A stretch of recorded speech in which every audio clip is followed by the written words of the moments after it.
Modern diamond drills cutting granite achieve a feed rate of 0.02 of an inch per revolution.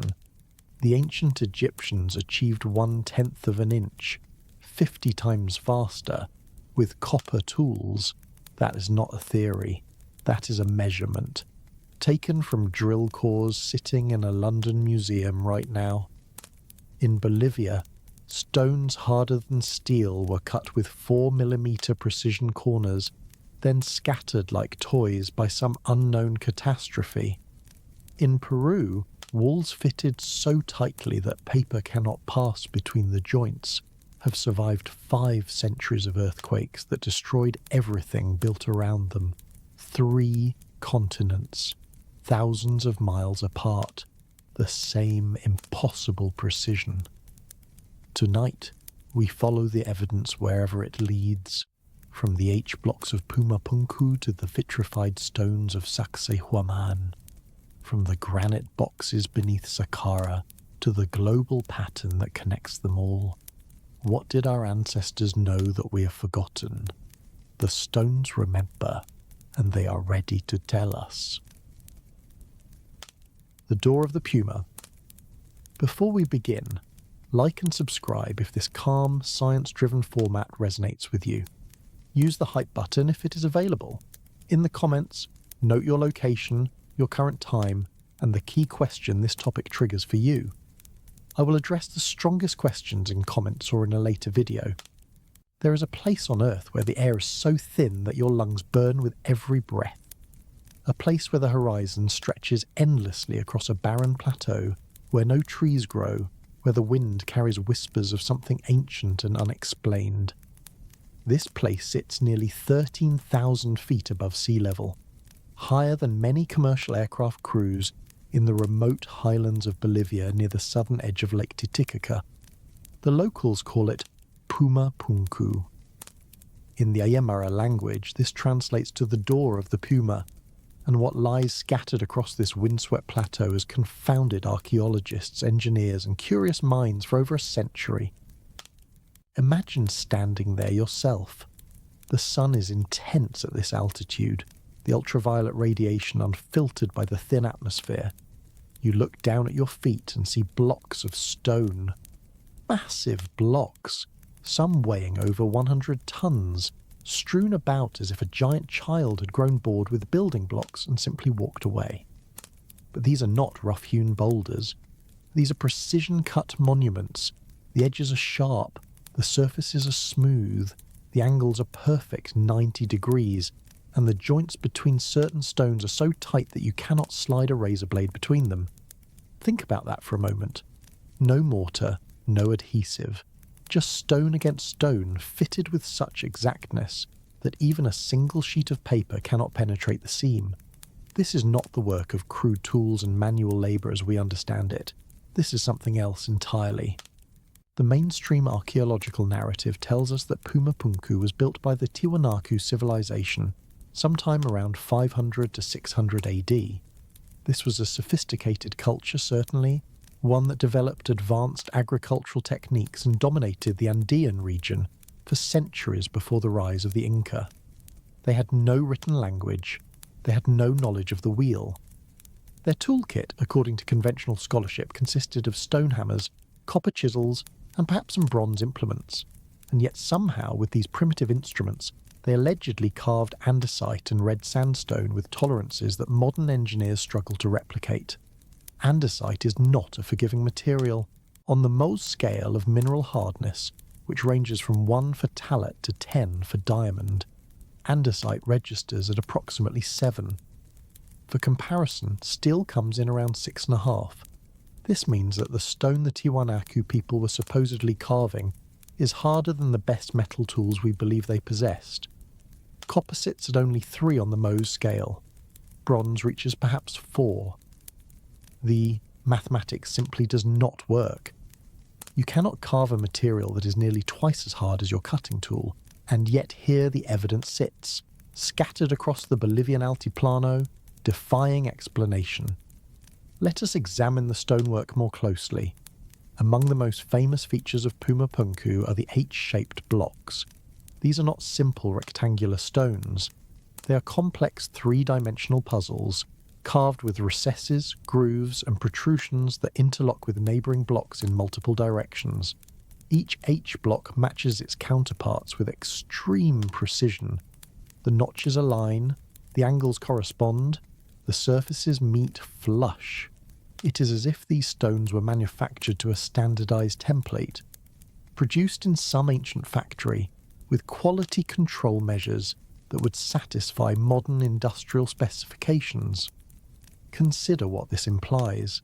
Standardization requires measurement. It requires planning. It requires the ability to reproduce identical results across multiple units. In modern manufacturing, we achieve this through computer-aided design, precision machining, and rigorous quality assurance protocols. The Tiwanaku people supposedly achieved it with rocks and sticks. The cognitive dissonance here is staggering. But the H blocks are only part of the mystery. Perhaps more troubling are the drill holes. Scattered throughout Puma Punku, you will find small circular perforations bored into the hardest stone with mechanical uniformity. These holes are typically 6 millimeters in diameter, spaced at identical intervals along carved grooves. The walls of these holes are smooth. The depths are consistent. There are no wandering marks, no evidence of a hand-guided tool slipping or deviating from its path. These holes appear to have been made by something rotating at high speed with unwavering stability. In one particularly famous stone, a perfect groove runs along a carved surface with a series of these 6 millimeter holes drilled at precise intervals along its length. Engineers who have examined this stone note that recreating such work today would require diamond-tipped drill bits and power tools. The idea that it was accomplished with a bow drill and copper tubing strains credulity beyond its breaking point. And then there is the question of transportation. The largest stones at Puma Punku weigh over 130 tons. The red sandstone blocks were quarried from a site approximately 10 kilometers away, near the shores of Lake Titicaca. The andesite blocks came from even farther, from quarries on the Copacabana Peninsula some 90 kilometers distant across the lake. Moving a 130-ton stone 10 kilometers is not a trivial undertaking. Moving it up a steep incline to an elevation of nearly 13,000 feet is something else entirely. Remember, there are no trees at this altitude. The natural tree line falls well below Puma Punku, which means the builders could not have used wooden rollers. The traditional explanation for how ancient peoples moved massive stones involves logs placed beneath the blocks, allowing them to be rolled forward with relative ease. But that explanation fails completely in this environment. No trees means no logs. No logs means no rollers. And without rollers, how do you move something that weighs as much as a modern locomotive? The Inca, who came later and incorporated Puma Punku into their own mythology, denied building it. When the Spanish conquistadors arrived and asked about the origins of these ruins, the indigenous people told them that the structures had been built by the gods themselves, in a single night, long before human memory. The stones, they said, were moved through the air by the sound of a trumpet. Take that as you will. Dismiss it as primitive superstition if you prefer. But consider that legends often preserve fragments of truth wrapped in metaphor. What technology might have seemed like magic to later observers? What process might have looked like stones floating through the air to people who had no framework for understanding it? The destruction of Puma Punku itself presents another puzzle. The site today is a ruin of scattered blocks, broken monuments, and displaced megaliths. Something catastrophic happened here.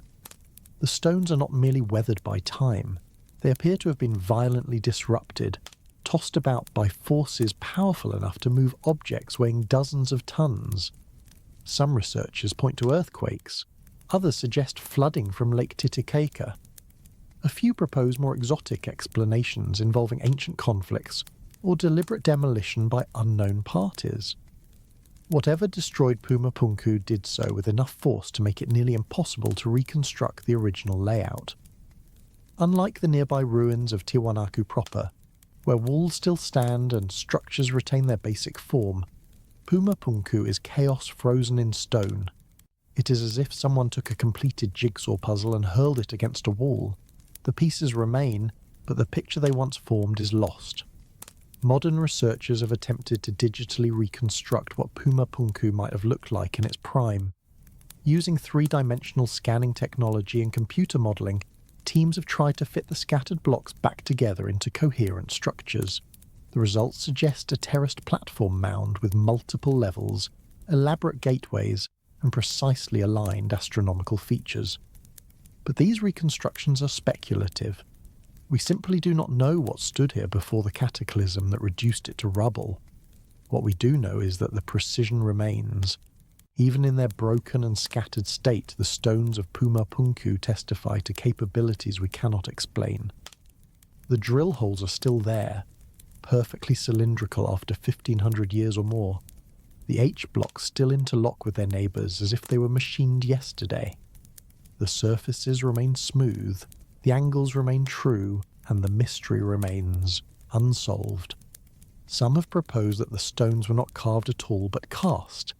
This is the geopolymer hypothesis, which suggests that ancient builders created a kind of concrete fromite crucite rock mixed with chemical binders.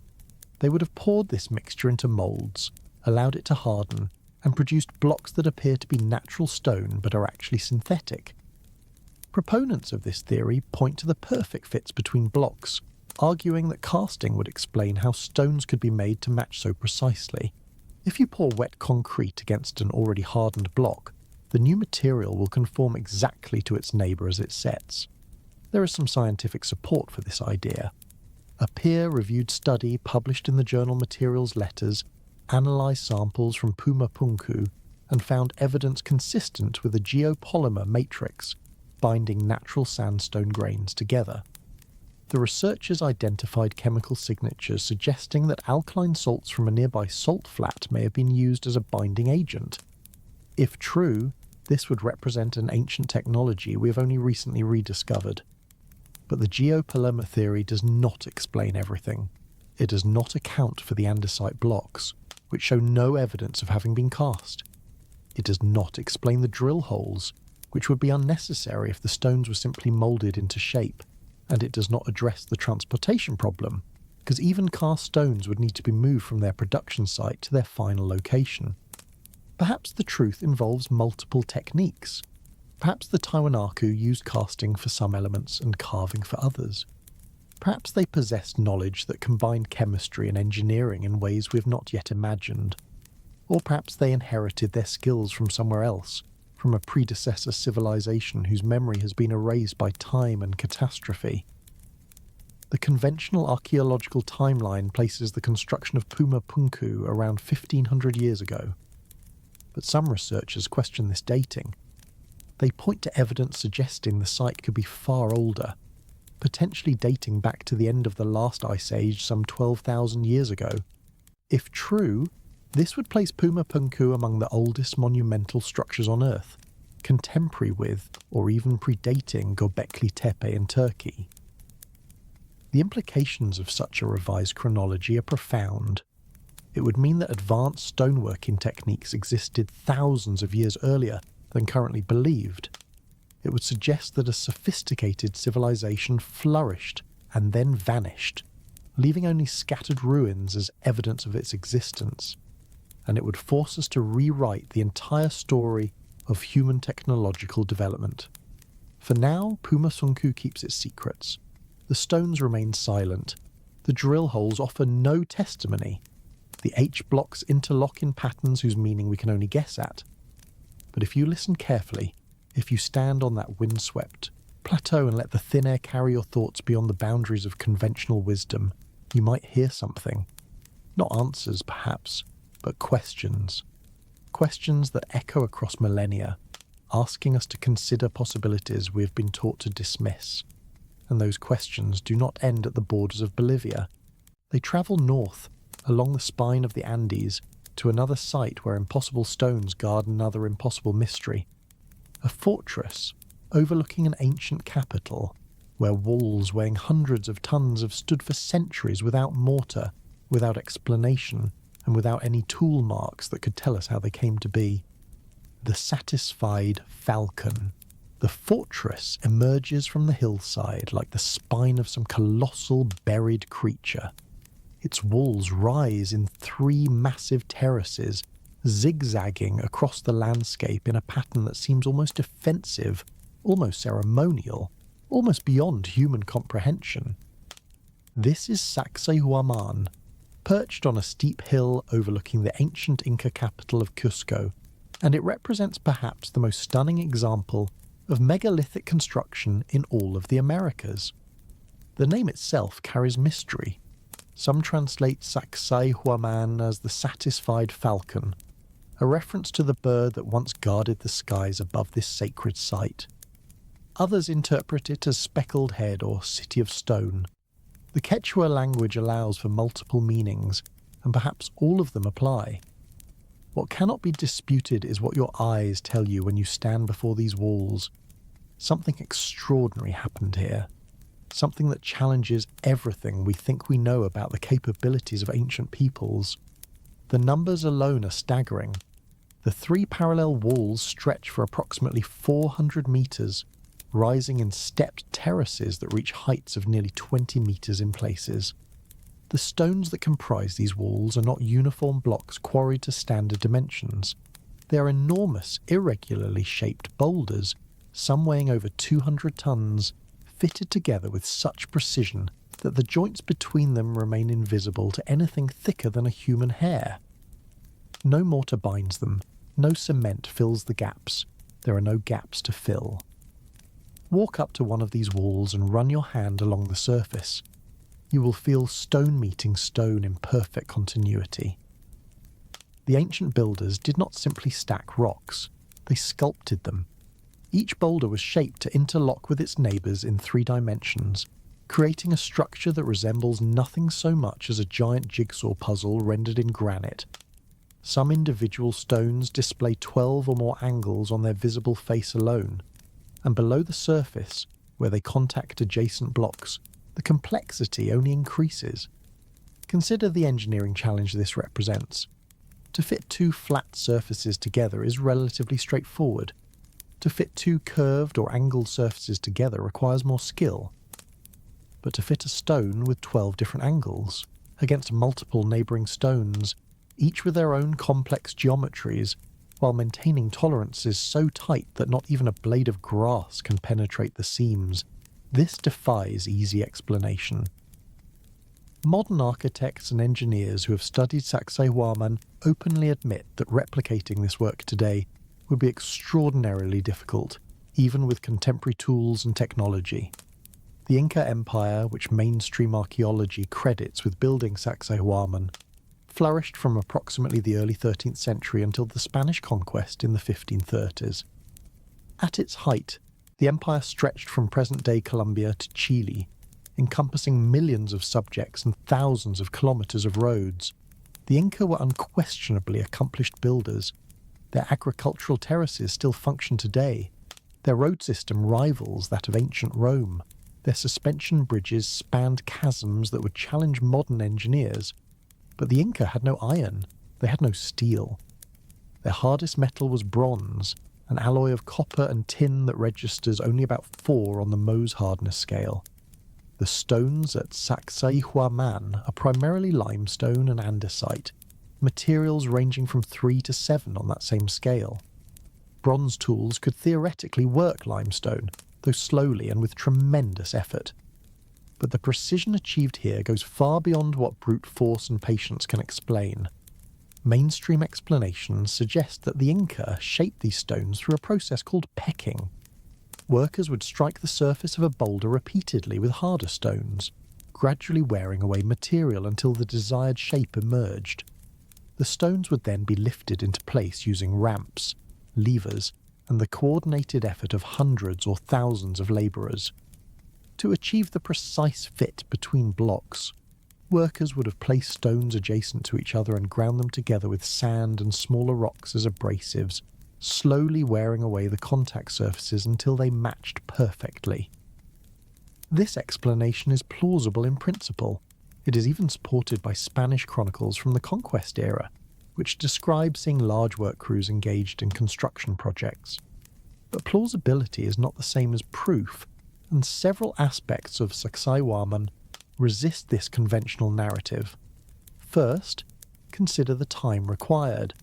Grinding two irregular stone surfaces together until they match perfectly would take an enormous amount of labour. Multiply this by the thousands of joints at Sacsayhuaman. Add in the time needed to quarry, transport and lift stones weighing up to 200 tons, and you arrive at a construction timeline that strains credibility. Some estimates suggest the fortress took 60 years to build with a workforce of 20,000 men. Others argue that even this massive mobilization of labour could not account for the precision achieved. Second, consider the absence of tool marks. When you shape stone by pecking or grinding, you leave evidence of your work. The surface retains traces of the impacts and abrasions that formed it, but many of the stones at Sacsayhuaman display surfaces that are remarkably smooth, almost polished, with no visible indication of how they were worked. It is as if the material was shaped by some process that left no signature, or by tools so refined that their marks are invisible to the naked eye. Third, consider the vitrification. This is where the mystery deepens considerably. Vitrification is the process by which a material is transformed into glass through the application of extreme heat.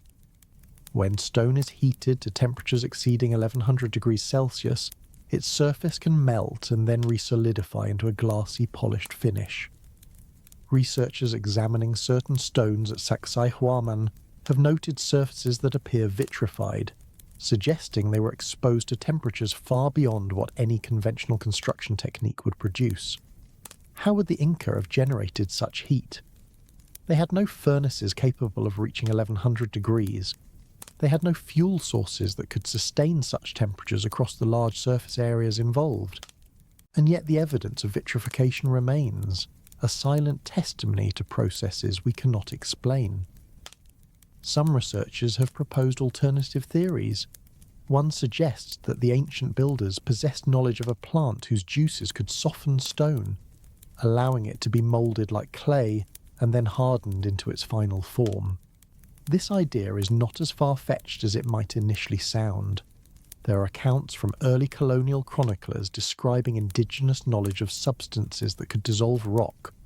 A British explorer named Percy Fawcett, who disappeared in the Amazon in 1925, reported hearing stories of a plant used by local peoples to soften stone for construction purposes. Even more intriguing, there are birds in the Andes that appear to accomplish something similar. Certain species excavate nesting cavities in solid rock faces, and local tradition holds that they do so by applying a mixture of plant material and saliva that softens the stone.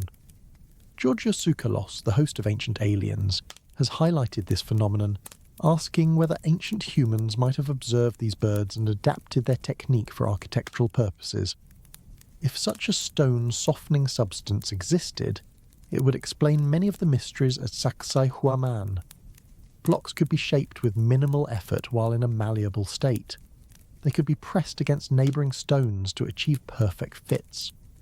The lack of tool marks would make sense because no tools in the conventional sense were used, and the vitrified surfaces might result from some chemical reaction during the hardening process. But this theory remains unproven.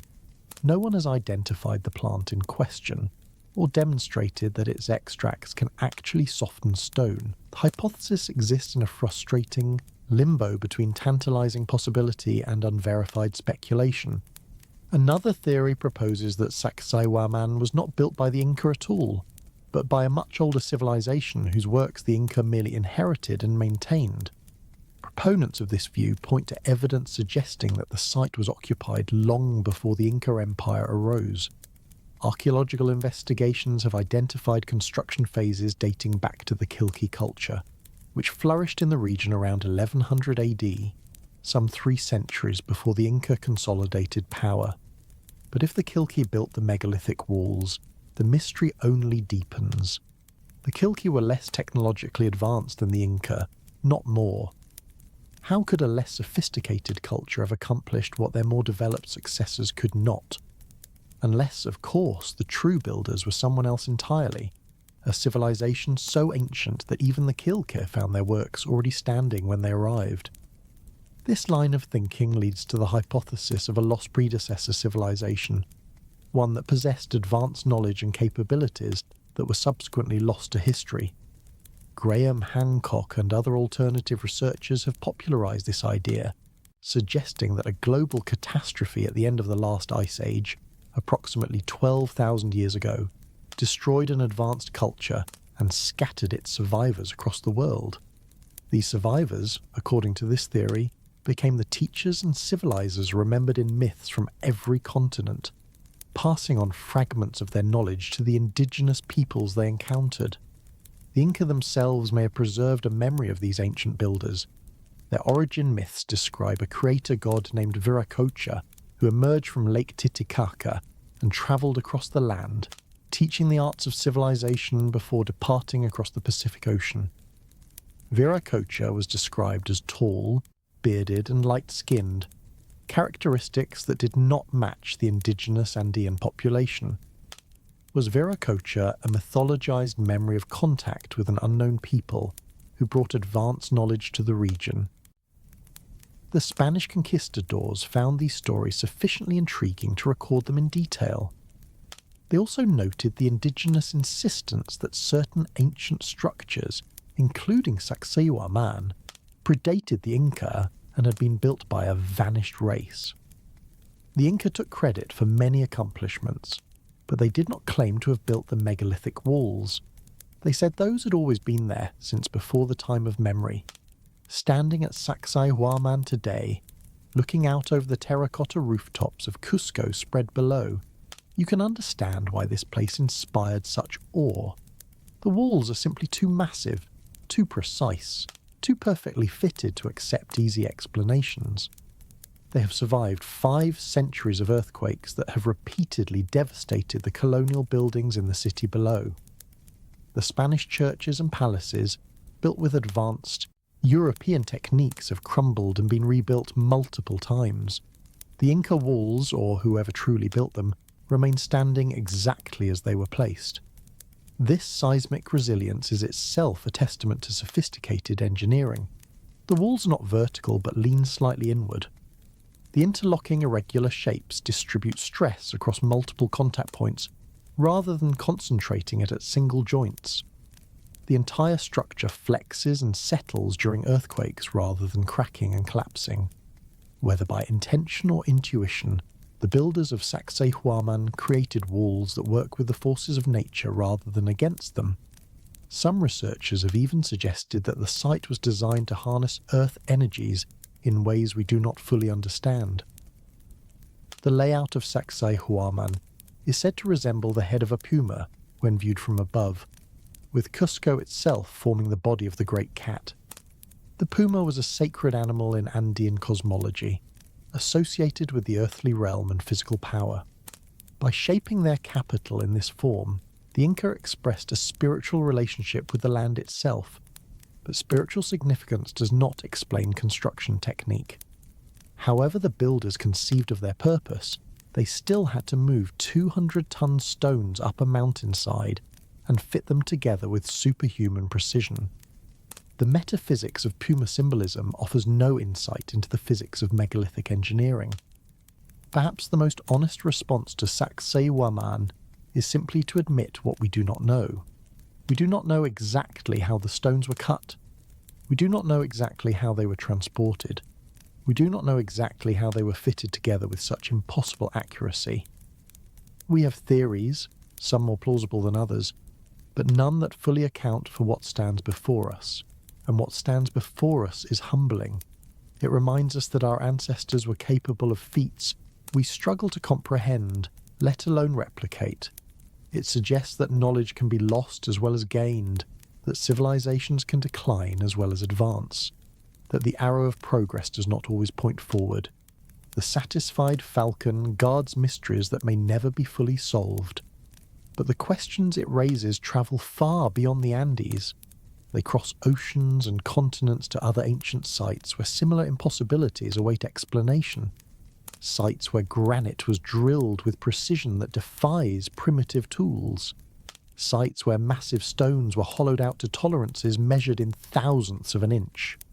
Sites where the evidence of lost technology is carved into the hardest materials on Earth. Core 7. In a small museum at University College London, housed in a modest display case that most visitors walk past without a second glance, sits an object that should be impossible. It is a cylinder of rose granite, roughly the size of a drinking glass, with a hollow centre and spiral grooves running along its outer surface. This unassuming artefact is known among researchers as Core 7, and it represents one of the most profound challenges to our understanding of ancient Egyptian technology. Core 7 is a drill core. When you drill a hole using a tubular bit, the centre of the material being drilled remains intact, forming a cylindrical plug that can be removed once the hole is complete. This is basic engineering, something any modern machinist understands. What makes Core 7 extraordinary is not what it is, but how it was made. Sir William Flinders Petrie, one of the founding fathers of modern Egyptology, discovered this core and others like it during his excavations in Egypt during the 1880s. Petrie was a meticulous observer with an engineer's eye for detail, and what he saw on these cores troubled him deeply. The spiral grooves were not random scratches. They were uniform, consistent, and they told a story that contradicted everything Petrie thought he knew about ancient Egyptian capabilities. By measuring the spacing between the grooves, Petrie calculated the feed rate of the drill that had created them. Feed rate refers to how quickly a drill advances into the material being cut with each rotation. Modern industrial drills operating on granite typically achieve feed rates of approximately 0.002 of an inch per revolution. The ancient Egyptian drill that created Core 7, according to Petrie's measurements, achieved a feed rate of 1/10 of an inch per revolution. This is 50 times faster than modern diamond-tipped drills, operating at 900 revolutions per minute. Let that sink in for a moment. An ancient civilization supposedly equipped with copper tools and sand abrasives was drilling granite 50 times more efficiently than we can with modern machinery. Either our understanding of ancient Egyptian technology is fundamentally wrong, or the laws of physics worked differently 4,000 years ago. Neither option is comfortable. Christopher Dunn is a manufacturing engineer with over 50 years of experience in aerospace precision machining. He has spent decades examining Egyptian artifacts through the lens of modern engineering, and his conclusions are deeply unsettling to mainstream Egyptology. Dunn has personally handled Core 7 and other drill cores in the Petrie Museum, and he confirms that the characteristics Petrie observed are genuine. The spiral grooves are there, the feed rate calculations are mathematically sound, and the implications are revolutionary. The conventional explanation for Egyptian drilling involves a copper tube, sand as an abrasive, and a bow mechanism to provide rotation. Workers would pour sand into the hole, insert the copper tube, and rotate it back and forth using a bow, similar to starting a fire with a spindle. The sand would grind against the granite, slowly wearing it away while the copper tube served as a guide. It is a plausible theory, and experiments have shown that this method can produce holes in granite, though extremely slowly. But it cannot produce Core 7. The problem is not just the speed, but the physics of abrasive cutting. When you grind material away using loose sand, the cutting action is random. Sand particles tumble and roll between the tool and the workpiece, removing material in all directions without any consistent pattern. This process does not create the clean, uniform spiral grooves visible on the Egyptian cores. Those grooves indicate that something was cutting continuously, following a helical path through the granite, removing material in a controlled and predictable manner. Some researchers have proposed that the Egyptians used fixed point cutting, where abrasive particles are embedded in or attached to the drill bit rather than floating freely. This is how modern diamond drill bits work. Tiny industrial diamonds are bonded to the metal surface of the bit, and as the bit rotates, these fixed cutting points carve through the material with precision. fixed-point cutting could theoretically produce spiral grooves, but it requires abrasives harder than the material being cut, which for granite means something at least as hard as quartz, ideally diamond itself. Did the ancient Egyptians have access to industrial diamonds? The conventional answer is no. Diamonds were known in antiquity, but were considered precious gems, not industrial consumables. The idea that Egyptians would have used them for mundane drilling tasks, wearing them down and discarding them by the thousands, seems economically and culturally implausible. And yet the evidence on the cause suggests that some form of fixed-point cutting was employed. There is another possibility, one that ventures into more exotic territory. Dunn has proposed that the ancient Egyptians may have used ultrasonic drilling. Ultrasonic machining involves vibrating a tool at frequencies between 19,000 and 25,000 cycles per second, far beyond the range of human hearing. These high-frequency vibrations cause an abrasive slurry to chip away at the workpiece in a controlled manner, and the technique is particularly effective on hard, brittle materials like granite. Interestingly, granite contains quartz crystals, and quartz has a peculiar property called piezoelectricity. When mechanical pressure is applied to quartz, it generates an electrical charge. Conversely, when an electrical charge is applied to quartz, it vibrates at a specific frequency. This property is why quartz crystals are used in modern clocks and electronic devices. Dunn suggests that if the Egyptians understood piezoelectricity, they could have developed ultrasonic tools that would cut granite with unusual efficiency while leaving the distinctive marks visible on their drill cores. This hypothesis is speculative, and mainstream Egyptologists dismiss it as fantasy. But mainstream Egyptology has yet to produce a satisfactory explanation for Core 7. The artifact sits in its display case, quietly defying the official narrative, waiting for someone to solve its riddle. The drill cores are not the only evidence of advanced machining in ancient Egypt. At Saqqara, beneath the desert sands, lies one of the most enigmatic sites in all of archaeology. The Serapeum is an underground complex of tunnels carved from solid limestone bedrock, extending for hundreds of meters beneath the surface. Within these tunnels, arranged in niches along the walls, sit 24 massive granite boxes. These are not sarcophagi in the conventional sense, though they are often described that way. They are precision-engineered containers, carved from single blocks of Aswan granite, and finished to tolerances that strain belief. The boxes measure approximately 4 meters long, 2.3 meters wide, and 3.3 meters tall. Each one weighs between 70 and 100 tons. The lids alone weigh 30 tons and were cut from the same blocks as the boxes themselves. When engineer Christopher Dunn examined these boxes with precision measuring instruments, he found that the interior surfaces were flat to within 2/10,000ths of an inch. The corners were square to within a few arc seconds. The parallelism between opposite faces was maintained across the entire interior surface. These are not rough-hewn containers. These are the products of advanced manufacturing executed to standards that would satisfy a modern aerospace machine shop. Think about what it takes to achieve such precision. You need measuring instruments capable of detecting deviations smaller than the width of a human hair. You need cutting tools that can remove material in controlled increments, without wandering or chattering. You need a stable work environment where vibrations and temperature changes do not affect your measurements. And you need the knowledge and skill to integrate all these elements into a coherent manufacturing process. The mainstream explanation holds that these boxes were created by workers using copper chisels and stone hammers, checking their progress with simple measuring tools like plumb bobs and string.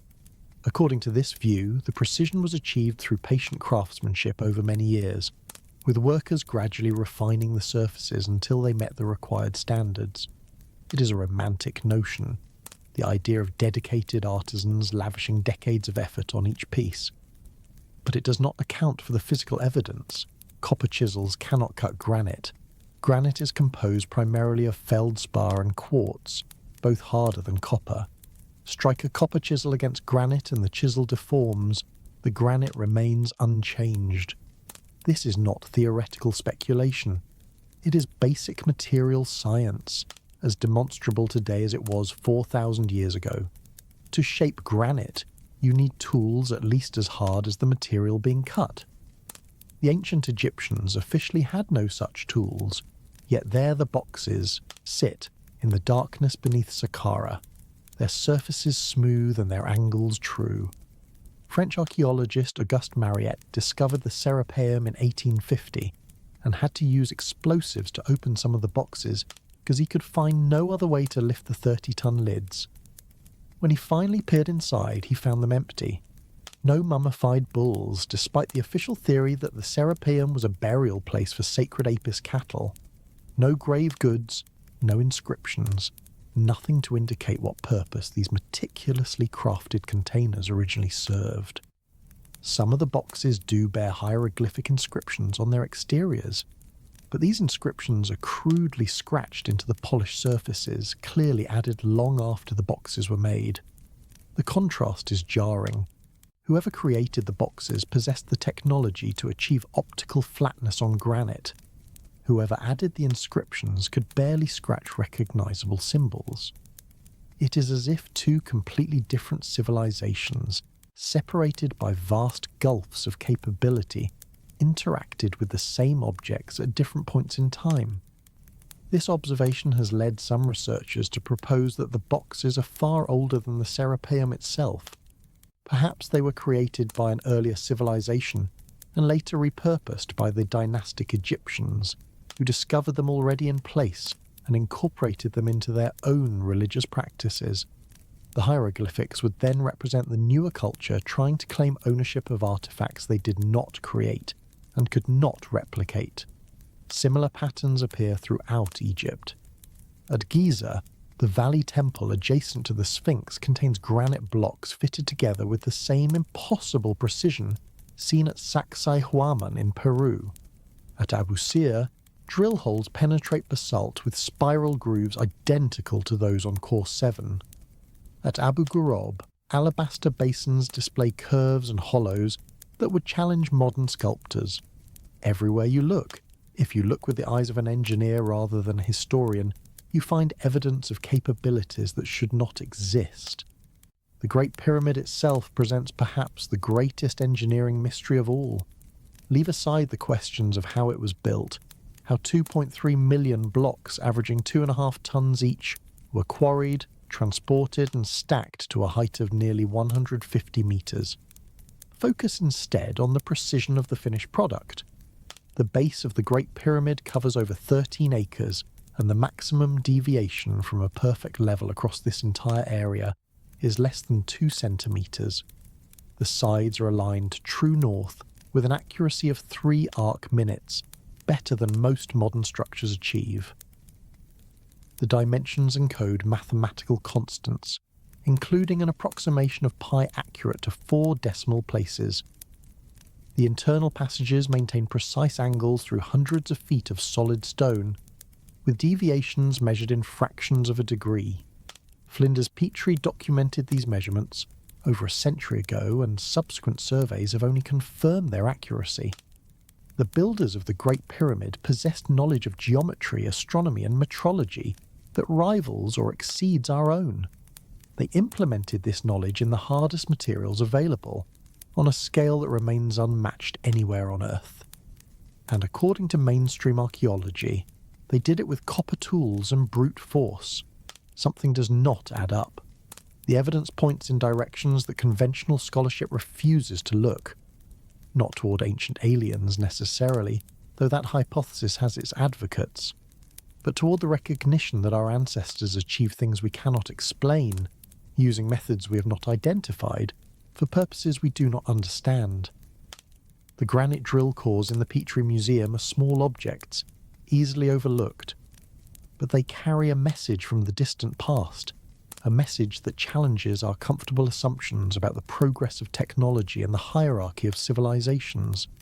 They whisper that the ancient Egyptians knew things we have forgotten, possessed capabilities we have lost, and left behind artifacts that should be impossible. And if the Egyptians achieved the impossible, we must ask whether they were alone, whether similar knowledge existed elsewhere in the ancient world, whether the precision stonework of Egypt connects somehow to the precision stonework of Peru, whether scattered around the globe, hidden in ruins and buried under sand, lies evidence of a technological heritage that predates recorded history.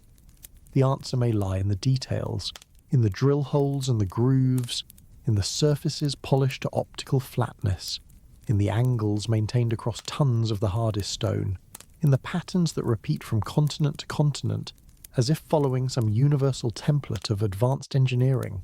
These patterns demand explanation, and they will not accept easy answers. Ye the Andesite enigma, return with me now to the Bolivian Altiplano, to that windswept plateau where the door of the Puma guards its secrets. We spoke earlier of the site's impossible precision, its mysterious drill holes, and the logistics of transporting 100-ton blocks across a treeless landscape. But we have not yet confronted the deepest riddle of Puma Punku. We have not yet grappled with the andesite. Andesite is a volcanic rock, formed when lava cools at intermediate rates, producing a dense, fine-grained stone of exceptional hardness. On the Mohs scale, andesite registers between 6 and 7, placing it among the hardest construction materials used anywhere in the ancient world. For comparison, ordinary steel rates about 6.5. A standard masonry drill bit struggles against andesite. A copper chisel would be useless. The Tiwanaku civilization, according to mainstream archaeology, worked this unforgiving material using stone hammers made from even harder rocks like diorite, combined with copper or bronze tools for finer work. They would have pounded and ground their way through the andesite, removing material one tiny fragment at a time, over months or years or decades of patient labour. This is the official explanation. And standing before the andesite blocks of Puma Punku, examining their surfaces with a modern engineer's eye, the official explanation falls apart. Look closely at the cuts. They are not the rough, irregular surfaces you would expect from pounding and grinding. They are smooth, sometimes almost polished, with edges that remain sharp after 1,500 years of exposure to the elements. The grooves are uniform in width and depth. The angles are precise to fractions of a degree. The flat surfaces show no undulations, no tool marks, no evidence of the brutal percussive process supposedly used to create them. Now examine the interior corners. When you carve a block of stone using hand tools, interior corners are the most difficult features to execute. Your tool naturally wants to round the corner as it moves from one surface to another. Achieving a crisp 90-degree intersection requires extraordinary care and control. At Puma Punku, some of the interior corners have radii of just 4 millimeters. That is roughly the diameter of a pencil lead. Modern engineers note that such tight radii would require specialized tools even today. Tools designed specifically for reaching into confined spaces and maintaining precision at the limits of what cutting technology can achieve. Christopher Dunn, the aerospace engineer who has devoted decades to studying ancient precision stonework, observed that the Puma Punku corners are tighter than what standard modern cutting tools could achieve without difficulty. The ancient builders went far beyond what aesthetics required. A radius of 50 or 60 millimeters would have looked perfectly acceptable to the human eye. But they chose 4 millimeters. They chose precision for its own sake, or perhaps for some purpose we do not understand. The H-blocks deserve closer attention here. Each of these distinctive stones features a complex three-dimensional geometry with multiple recesses, protrusions, and channels designed to interlock with neighbouring blocks. The consistency between H-blocks is remarkable. They were clearly manufactured to a standardized template, with dimensions and angles that repeat from one block to the next with minimal variation. Standardization implies measurement. It implies quality control. It implies a production process that could be reliably reproduced by multiple workers across multiple blocks. In modern manufacturing, we achieve such consistency through precision measuring instruments, machining templates, and systematic quality assurance protocols. The Tiwanaku people supposedly achieved it with stone hammers and copper scrapers. The disconnect between method and result is vast. Some researchers have measured the H-blocks and found that their dimensions appear to encode mathematical relationships. The proportions suggest familiarity with concepts like the golden ratio and certain geometric constants. Whether intentional or coincidental, these relationships hint at a sophisticated understanding of mathematics underlying the construction program. The builders were not simply making shapes that looked good. They were implementing designs based on abstract principles. The grooves on many Pumapunku stones add another layer of mystery. These channels run along surfaces with remarkable uniformity, maintaining consistent width and depth along their entire length. Some grooves have non-parallel walls, flaring slightly from bottom to top in a profile known as a dovetail. Dovetail joints are common in woodworking and metalworking, where they provide exceptional resistance to pulling forces. But executing a dovetail in andesite, using the tools available to the Tiwanaku, would be extraordinarily difficult. The angles must be precise. The surfaces must be smooth. The entire joint must maintain consistency over its full length. And then there are the metal clamps. At various points in the Pumapunku ruins, you can find recesses where metal staples once held adjacent blocks together. These staples were poured in place as molten metal, filling channels cut into the stone surfaces of both blocks and then solidifying to create a permanent bond. The technique is sophisticated, requiring knowledge of metallurgy, mould making, and the thermal properties of different materials. What makes this observation particularly intriguing is that identical clamp recesses appear at ancient sites thousands of miles away. The same technique was used at Delphi in Greece. The same technique appears in ancient Japanese construction. The same technique is found at sites across the Middle East. Either multiple civilizations independently invented the exact same method for joining megalithic stones, or they shared a common source of knowledge. The distribution of this technology raises profound questions about ancient cultural connections. Mainstream archaeology generally treats ancient civilizations as independent developments, each arising from local conditions and evolving through local innovations. The idea that distant cultures might have shared engineering knowledge implies contact and communication across vast distances, something the conventional narrative considers impossible for the time periods involved. But what if the knowledge predates the cultures we assign it to?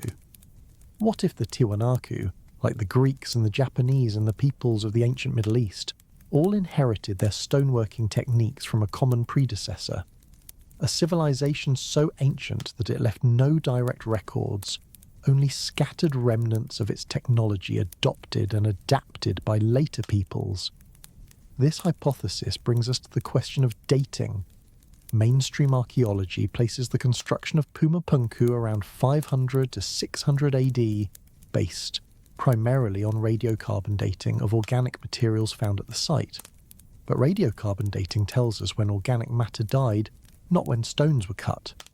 If a later culture occupied a site built by an earlier one, the radiocarbon dates would reflect the later occupation, not the original construction. Some researchers have proposed that Pumapunku is far older than the conventional dates suggest. Arthur Posnanski, an Austrian engineer who studied the site extensively in the early 20th century, believed that astronomical alignments at Tiwanaku indicated a construction date around 15,000 BC. His methodology has been criticised, but his conclusion has not been definitively disproven. Other researchers have noted that Pumapunku shows evidence of water erosion consistent with exposure to heavy rainfall, something that has not occurred in this region during the current geological epoch. If true, this would push the age of the site back to a time when the climate was dramatically different, potentially the end of the last ice age some 12,000 years ago. The catastrophic destruction visible at Pumapunku may itself provide dating clues. Something tremendously violent happened here.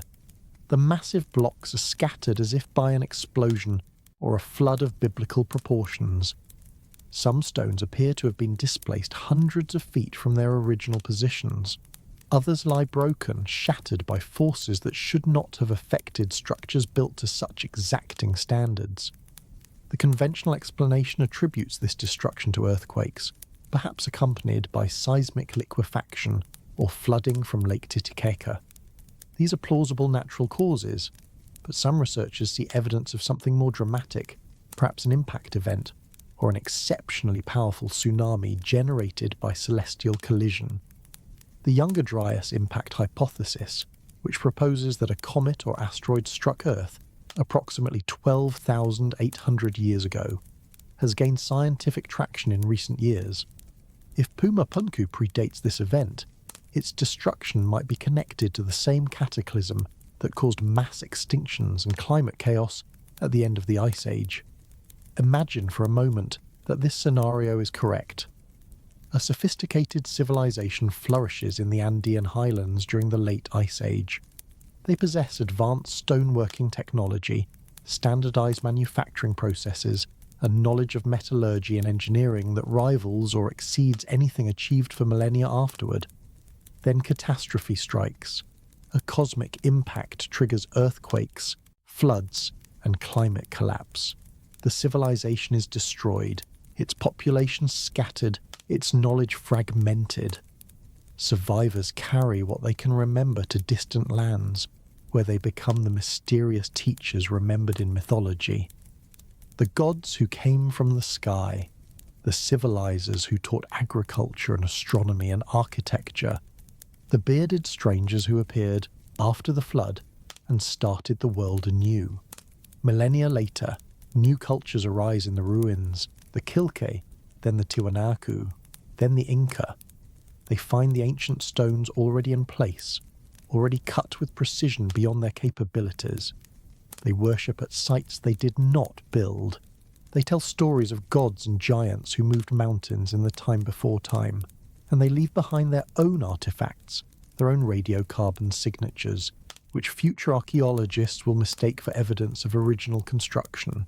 This is speculation, of course. It cannot be proven with current evidence, but it is consistent with the evidence we have in a way that the conventional narrative is not. It explains why the precision at Puma Punku exceeds what the attributed builders could achieve. It explains why the same construction techniques appear at sites separated by oceans and millennia. It explains why so many ancient cultures have flood myths and civilizer legends with such striking similarities. The andesite blocks of Puma Punku do not care about our theories. They simply exist, silent and enigmatic, challenging us to explain how they came to be. Their surfaces remain smooth, their angles remain true, their interior's corners remain impossibly tight. Whatever tools shaped them, whatever hands lifted them, whatever minds designed them, left no trace but the work itself. And the work speaks volumes. It speaks of precision machining in an age before machines. It speaks of standardized manufacturing in an age before factories. It speaks of engineering sophistication in an age we have been taught to consider primitive. Every cut, every groove, every perfect angle contradicts the story we tell ourselves about human progress. Perhaps the story is wrong. Perhaps civilization did not advance in a straight line from simple to complex, from crude to refined, from primitive to sophisticated. Perhaps it rose and fell and rose again, each peak reaching heights that later valleys could not imagine. Perhaps we stand not at the culmination of human achievement, but at one point along an undulating curve, with mountains both before us and behind. The andesite remembers what we have forgotten. And if we have the humility to listen, it may yet teach us something about who we were, who we are, and who we might become. But Puma Punku is only one witness.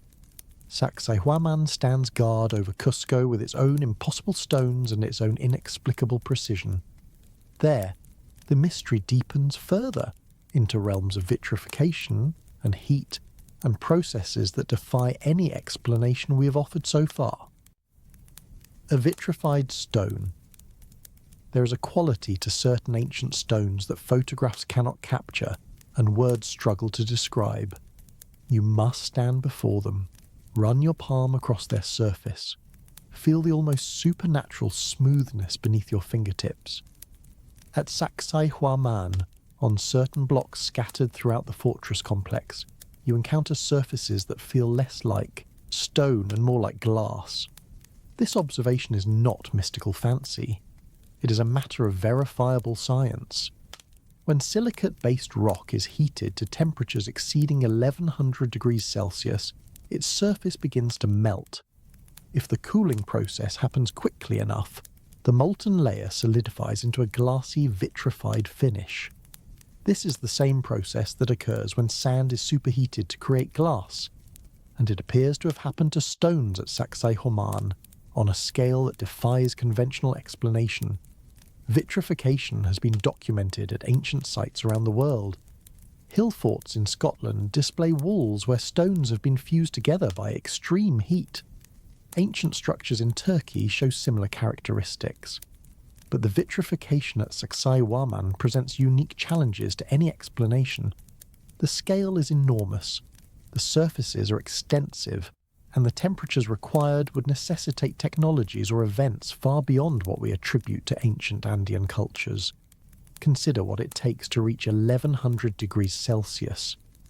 Modern industrial furnaces achieve such temperatures using controlled combustion of fossil fuels or electrical heating elements. Ancient metallurgists could reach temperatures sufficient to smelt copper and bronze, roughly 1000 degrees, but only in small, highly insulated crucibles designed to concentrate heat. Applying 1100 degree temperatures uniformly across the surface of a multi-ton stone block is a different matter entirely. The heat source would need to be immense, the fuel requirements would be astronomical, and some mechanism would be needed to contain and direct the heat, rather than letting it dissipate into the atmosphere. Yet there the vitrified surfaces sit, gleaming slightly in the Andean sunlight, their glassy finish distinct from the rough, unworked stone nearby. How did they come to be? One possibility is natural lightning strikes. Lightning can reach temperatures of 30,000 degrees Celsius along its narrow channel, more than hot enough to vitrify stone. If lightning repeatedly struck the same locations at Sacsayhuaman, it might have created the observed effects. But lightning strikes leave characteristic patterns, typically small fulgurites or branching scars radiating from the strike point. The vitrified surfaces at Sacsayhuaman do not match this profile. They are too uniform, too extensive, and too clearly integrated into worked stone surfaces. Another possibility involves ancient warfare. Some researchers have speculated that a prehistoric conflict employed weapons capable of generating extreme heat, similar to modern incendiary devices or even directed energy weapons. This hypothesis ventures into science fiction territory, but it would explain both the vitrification and the catastrophic destruction evident at sites like Pumapunku. Ancient texts from India describe weapons called astras that could release devastating heat and light, destroying armies and cities in single blasts. Could these myths preserve memories of actual technological weapons used in a forgotten age? A more grounded hypothesis returns us to the stone softening theory we touched on earlier. If the builders possessed a chemical process for making stone malleable, the vitrification might be a byproduct of that process rather than evidence of extreme external heat. Some chemical reactions produce localized heating as they proceed. Others fundamentally alter the crystalline structure of materials in ways that could produce glass-like surfaces. Without knowing exactly what substances and processes were involved, we cannot rule out this explanation. The stone softening theory has accumulated intriguing circumstantial support over the years. Colonel Percy Fawcett, the British explorer who vanished in the Amazon in 1925 while searching for a lost city he called Zeed, recorded accounts from indigenous peoples describing a plant whose juices could dissolve rock. Fawcett himself claimed to have observed a bird that excavated nesting cavities in solid stone using a similar botanical agent. He brought samples of the plant back to England, but they were lost along with much of his other documentation. More recently, researchers have identified birds in the Andes that do indeed create nests in cliff faces of solid rock. The prevailing explanation is that these birds exploit existing cracks and softer mineral veins, but local tradition insists that the birds bring leaves from a specific plant and rub them against the rock face, softening the stone sufficiently to excavate their cavities. If true, this would demonstrate that stone softening is not merely legend, but observable, natural phenomenon. Jan Pieter de Jong and Christopher Jordan, researchers who have studied ancient Peruvian construction, propose an even more exotic possibility. They suggest that the vitrified surfaces at sites like Sacsayhuaman and the granite walls of Cusco were created intentionally using high technology. Their analysis of stone samples found evidence of heating to temperatures sufficient for vitrification, along with the presence of unusual mineral formations that might indicate some form of advanced processing. They propose that an ancient civilization possessed the ability to soften, shape, and reharden stone at will, leaving the vitrified surfaces as a signature of their technique. This hypothesis raises as many questions as it answers. What was the heat source? How was it controlled? Why would a civilization capable of such technology leave no other trace of their capabilities? De Jong and Jordan speculate that the knowledge was deliberately hidden, or that it was lost in whatever catastrophe destroyed the original civilization. These are not satisfying explanations, but neither is the alternative, which requires us to believe that vitrification occurred through some natural process that left no other evidence and has never been observed to operate on this scale. The vitrified surfaces are not uniformly distributed at Sacsayhuaman. Some stones display the characteristic glassy finish, while adjacent stones show no evidence of heating. This selective vitrification argues against hypotheses involving widespread conflagration or atmospheric events. Whatever caused the vitrification affected specific stones while leaving others untouched. This pattern is more consistent with controlled application of heat than with uncontrolled natural phenomena. At the same time, the vitrified stones are not located exclusively in areas that would make sense for intentional processing. Some appear on exterior surfaces exposed to the elements, others are found on interior faces that would have been hidden once construction was complete. If vitrification was part of the construction process, we might expect to see it more consistently on working surfaces, on joints, on faces that needed to be shaped or fitted. The seemingly random distribution of vitrified areas complicates any simple technological explanation. Perhaps vitrification occurred at multiple points in the site's history, from different causes. Perhaps some instances resulted from the original construction process, while others occurred later, from lightning, from fires, from unknown events during the millennia since the fortress was built.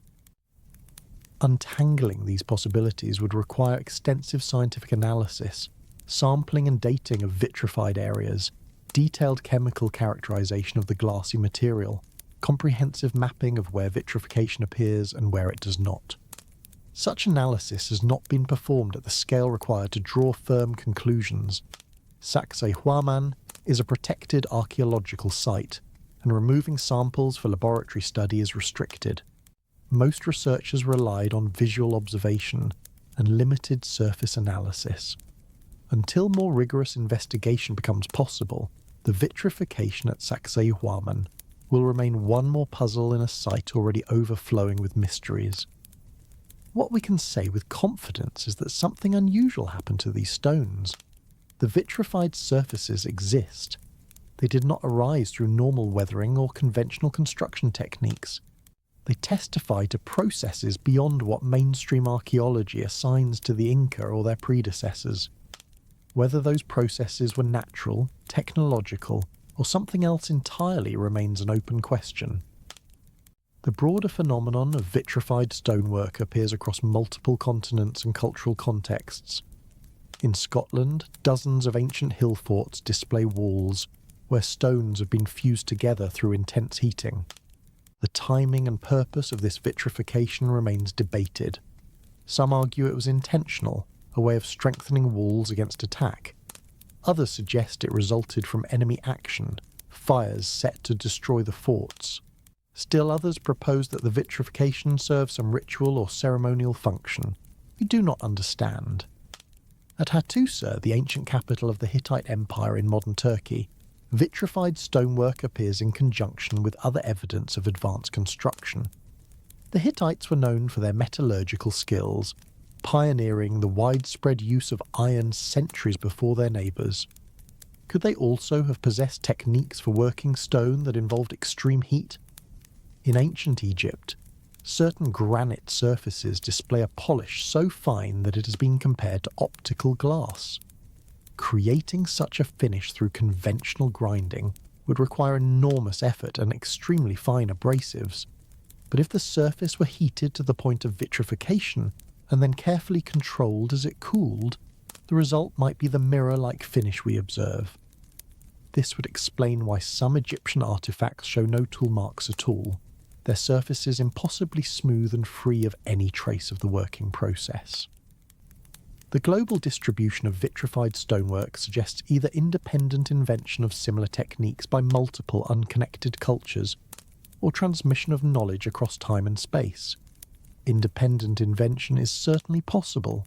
Fire is universal, and the effects of extreme heat on stone would have been observable to any people who built fires near rock formations.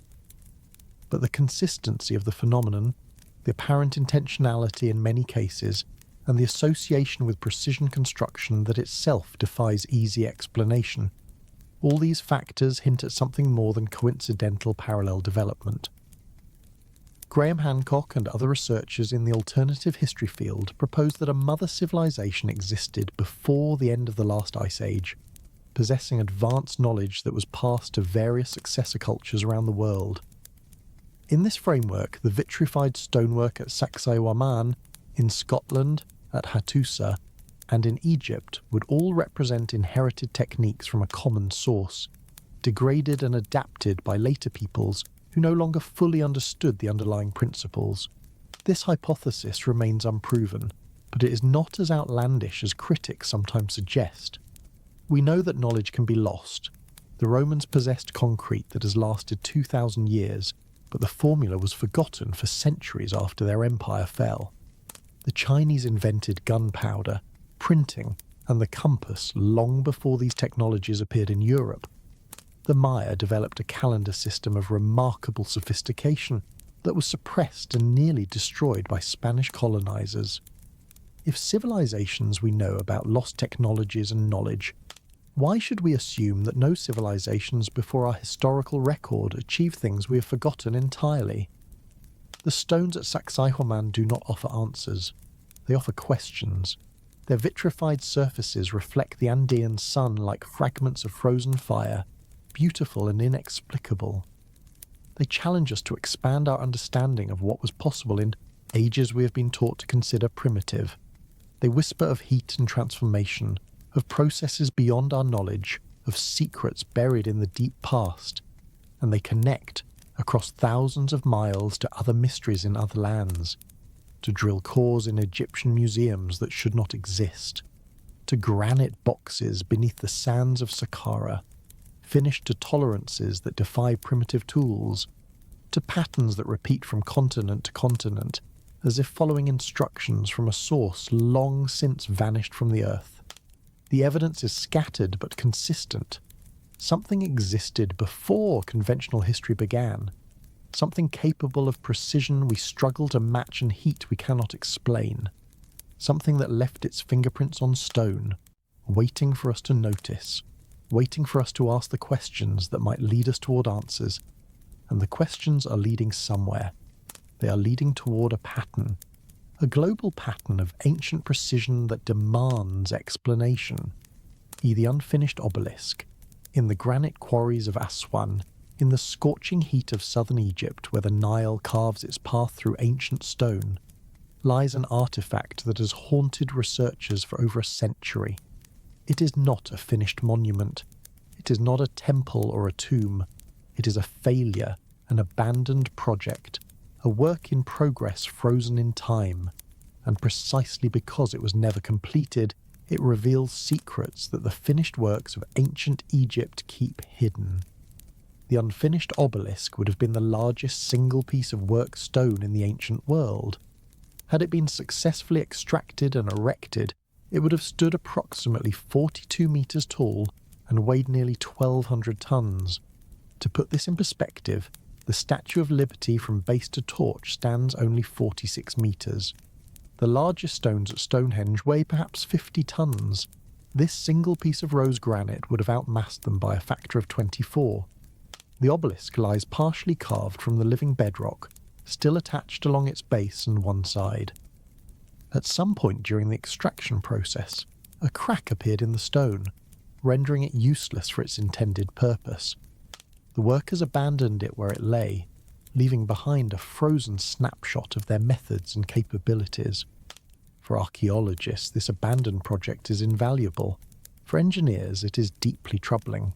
The conventional explanation for how the ancient Egyptians quarried granite involves dolerite pounders. Dolerite is a hard ignite rock, slightly harder than granite on the Mohs scale. Workers would have used fist-sized balls of dolerite to pound against the granite surface, gradually pulverizing the material through repeated impacts.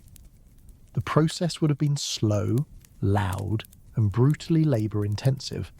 Teams of workers would have squatted in the narrow trenches around the obelisk, swinging their dolerite balls hour after hour, day after day, month after month, removing granite one tiny fragment at a time.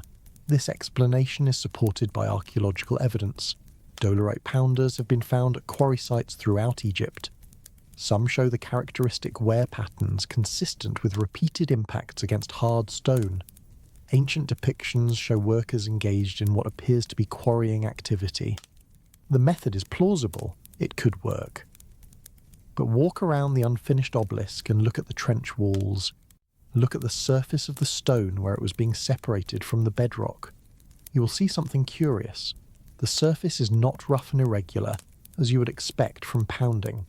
It shows smooth, curved depressions, almost like giant scoop marks, as if material was removed in flowing sweeps rather than percussive chips.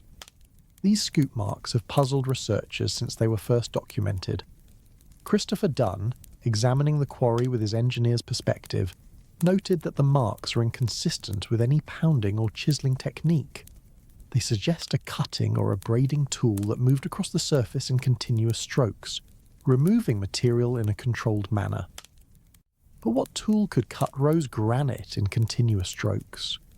What technology could create these smooth, curved depressions in one of the hardest stones on Earth?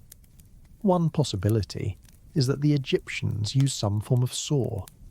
Ancient texts and images occasionally reference saws used in construction, though typically for softer materials like limestone.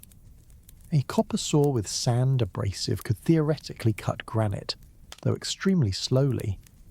But a saw produces straight cuts, not curved scoop marks. The geometry does not match. Another possibility involves thermal spalling. If you heat granite unevenly, the differential expansion can cause surface layers to flake off. By carefully controlling the application of heat, you could potentially remove material in curved patterns. But this would require sustained temperatures and precise control, and it would leave evidence of thermal stress in the remaining stone. Such evidence has not been documented at the unfinished obelisk. Dunn has proposed that the Egyptians may have used machinery we have not identified, perhaps powered by methods we do not understand. This suggestion is dismissed by mainstream Egyptology, which maintains that all Egyptian construction was accomplished through human labour and simple tools. But the scoop marks remain, unexplained and unsettling, carved into the pink granite of Aswan like a message we cannot read. The quarry itself presents logistical questions beyond the cutting techniques. The unfinished obelisk lies in a narrow trench, with walls rising several metres on either side. Workers would have had limited room to manoeuvre. Swinging dolerite pounders with enough force to pulverise granite requires a full arm motion, difficult to achieve in confined spaces. And the volume of material that needed to be removed is staggering. To free the obelisk from the bedrock, workers would have had to pulverise hundreds of cubic metres of granite, disposing of the debris as they went. Where did all that material go? Some granite chips have been found in the quarry area, but nowhere near the volume that extraction would have produced. Either the debris was systematically removed and transported elsewhere, or the extraction process generated far less waste than pounding would imply. Again, we face a mystery. Again, the evidence points in directions conventional archaeology prefers not to look. Had the obelisk been successfully extracted, it would have faced an even greater challenge. Transportation. 1,200 tons of stone needed to travel from Aswan to its intended destination, presumably Karnak, some 200 kilometres to the north. The Nile provided a natural highway, but loading a 1,200-ton monolith onto a barge is not a trivial undertaking. Modern engineers have debated whether it would even be possible with ancient technology. Some have proposed that the obelisk would have been floated on multiple barges lashed together, using the natural buoyancy of water to support its immense weight. Others suggest it would have been dragged along the riverbank on sledges, with the Nile used only for shorter crossings. Still others argue that no feasible method exists, that the unfinished obelisk was doomed from conception, an exercise in hubris that could never have succeeded even without the fatal crack. But the ancient Egyptians did successfully quarry, transport and erect obelisks weighing hundreds of tons. The Lateran obelisk, now standing in Rome, originally came from Karnak and weighs approximately 450 tons. Multiple obelisks exceeding 200 tons were moved from Aswan quarries to sites throughout Egypt. Whatever methods the Egyptians used, they worked. They worked on a scale that challenges modern engineering. Leave the quarries and travel north to Giza, to the plateau where the pyramids stand. Enter the Great Pyramid through the passage cut by Caliph al-Mamun's workers in the 9th century AD. Navigate the cramped ascending passage, duck through the grand gallery, and arrive at the king's chamber. There, in the heart of the pyramid, sits an object that connects directly to the mysteries we have been exploring. The king's chamber coffer is a rectangular box carved from a single block of rose granite, the same material as the unfinished obelisk. It is not particularly large by Egyptian standards, perhaps the size of a modern bathtub, but its precision is extraordinary. Petrie measured the coffer in the 1880s and found that its interior surfaces were flat to within 1/100th of an inch. The corners were square to tolerances that modern machinists would consider impressive. More striking than the flatness is the evidence of how the interior was hollowed out.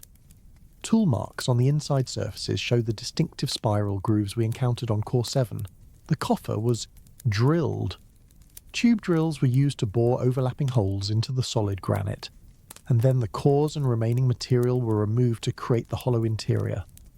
The drill marks that remain are identical in character to those on the cores in the Petrie Museum, displaying the same impossible feed rates, the same evidence of technology that should not exist.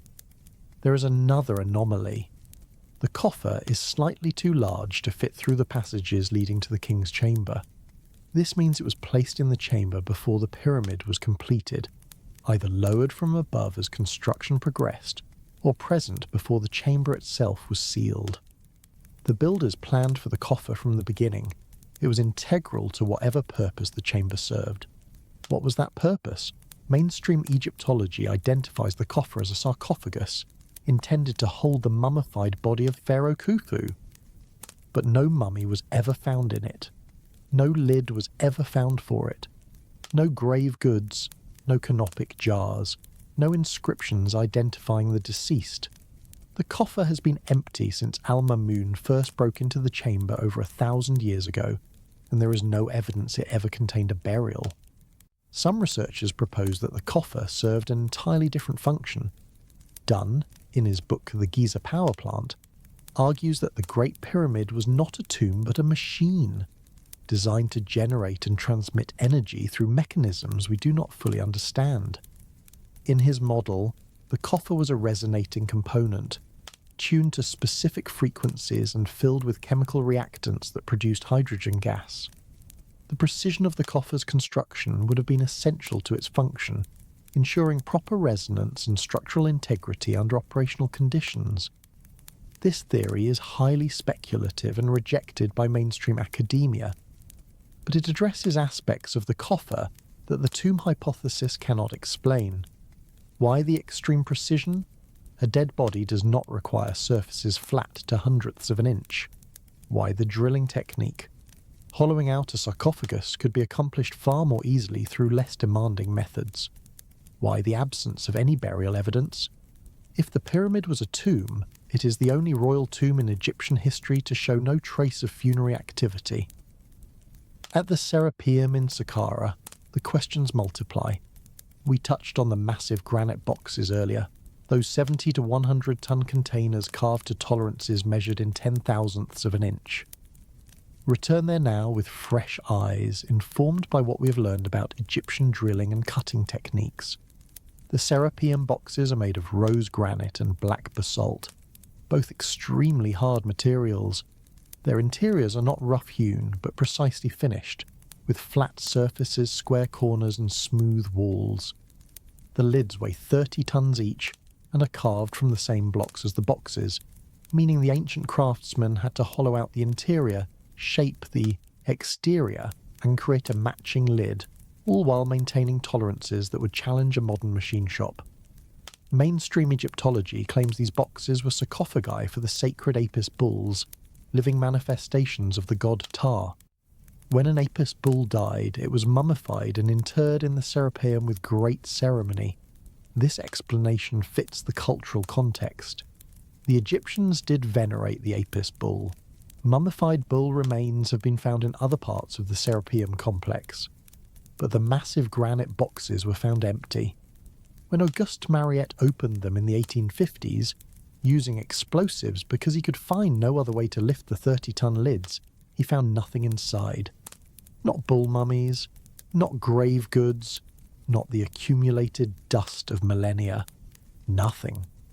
The boxes had either never been used for their supposed purpose, or something removed their contents with thoroughness that left no trace. The precision of the boxes argues against the burial hypothesis, for reasons similar to those we considered for the King's Chamber coffer. Mummified bulls do not require surfaces flat to 10,000ths of an inch. Religious reverence does not necessitate tolerances that modern metrology struggles to verify. The Egyptians were capable of great devotion, but they were also practical. When they built sarcophagi for human mummies, they did not achieve anything close to this precision. Why would bull coffins exceed the standards applied to divine pharaohs? Perhaps the boxes were not coffins at all. Perhaps they served some other purpose in some other context, and the dynastic Egyptians simply reused them or repurposed them as burial containers. The hieroglyphic inscriptions scratched onto some boxes, crude and shallow compared to the polished surfaces beneath them, may represent later additions by people who found the boxes already in place and sought to claim them for their own religious practices. This interpretation places the original construction of the boxes in an earlier period, before the dynastic civilization we know. It connects to the broader hypothesis of a predecessor culture, one that possessed advanced manufacturing capabilities and then vanished, leaving its works to be inherited and repurposed by later peoples. The evidence accumulates, Core 7 with its impossible drill marks, the King's Chamber coffer with its precision surfaces, the Serapeum boxes with their optical flatness, the unfinished obelisk with its mysterious scoop marks. Piece by piece, artifact by artifact, a picture emerges of ancient Egypt that does not match the textbooks. Something was happening in that land along the Nile, something that conventional archaeology has not adequately explained. Tools were cutting granite in ways copper cannot. Surfaces were being finished to standards bronze cannot achieve. Massive stones were being moved by methods ramps and levers cannot account for. And everywhere, the evidence points backward in time, toward older origins, deeper mysteries, forgotten capabilities. The stones remember what the chronicles forgot, and they wait, patient and silent, for someone to listen to what they have to say. A sound and stone. The old legends speak of trumpets. They speak of horns and drums and chanting priests. They speak of stones that floated through the air, lifted by nothing visible, guided by nothing tangible, moving to the rhythm of sounds that commanded the very fabric of matter. For centuries, rationalist scholars dismissed these stories as primitive superstition, the fantasies of people who did not understand physics. But in laboratories around the world, a quiet revolution is underway. Scientists are discovering that sound may be far more powerful than we ever imagined. Return one final time to the Bolivian Altiplano, to the scattered ruins of Pumapunku. When the Spanish conquistadors arrived in South America and asked the indigenous peoples how these massive structures were built, they received answers that seemed absurd. The stones were moved by the sound of a trumpet, the locals said. The first builders were not ordinary humans, but possessed supernatural powers. They could make stones float through the air. The Inca, who ruled the region when the Spanish arrived, denied building Pumapunku themselves. They said it had been constructed in a single night by the gods, in an age before memory. The stones had been lifted into place not by ropes and ramps, but by forces beyond human comprehension. This was mythology, the Spanish concluded. Primitive people inventing fables to explain things they could not understand. But what if the fables preserved a kernel of truth? What if something about how Pumapunku was built really did involve sound? Acoustic levitation is not science fiction. It is demonstrable physics. When sound waves of sufficient intensity and appropriate frequency interact, they create patterns of high and low pressure in the air. Objects placed at pressure nodes, the points where waves cancel each other out, experience reduced effective gravity. Under the right conditions, they can be suspended in mid-air, held aloft by nothing but vibrations in the atmosphere. Scientists have been experimenting with acoustic levitation since the 1930s. Early efforts could suspend only tiny droplets and particles, objects measured in millimeters and milligrams. But the technology has steadily advanced. In 2016, a joint team of researchers from the United Kingdom and Brazil successfully levitated a polystyrene ball 50 millimeters in diameter, significantly larger than the acoustic wavelength being used. This breakthrough demonstrated that the size limitation previously thought fundamental to acoustic levitation could be overcome. In 2017, researchers at the University of Bristol pushed further, developing techniques to levitate, rotate, and manipulate objects in 3 dimensions using carefully orchestrated arrays of ultrasonic speakers. Their work showed that acoustic levitation could not only suspend objects, but move them along controlled paths, all without physical contact. And in December of 2025, just weeks ago as I record this, physicists at the Institute of Science and Technology Austria announced that they had overcome another fundamental limitation of acoustic levitation. By combining sound waves with electrostatic charge, they found ways to keep multiple objects separated and stable in midair, solving problems of particle collapse that had previously limited the technique's applications. The technology is advancing rapidly. We are learning to manipulate matter with sound in ways that would have seemed magical a generation ago. The question that haunts researchers in alternative history is simple. Did someone figure this out before us? Consider the acoustic properties of ancient sites. The Great Pyramid of Giza resonates at specific frequencies, amplifying sounds generated within its chambers to remarkable intensities. The Hippodrome of Malta, an underground temple complex dating back 5,000 years, was designed with precise acoustic properties that cause certain frequencies to reverberate throughout its chambers with eerie power. The Temple of Chavendihuantar in Peru contained massive conch shell trumpets, tuned to specific pitches, capable of generating sound waves that would have been experienced as physically disorienting by those inside.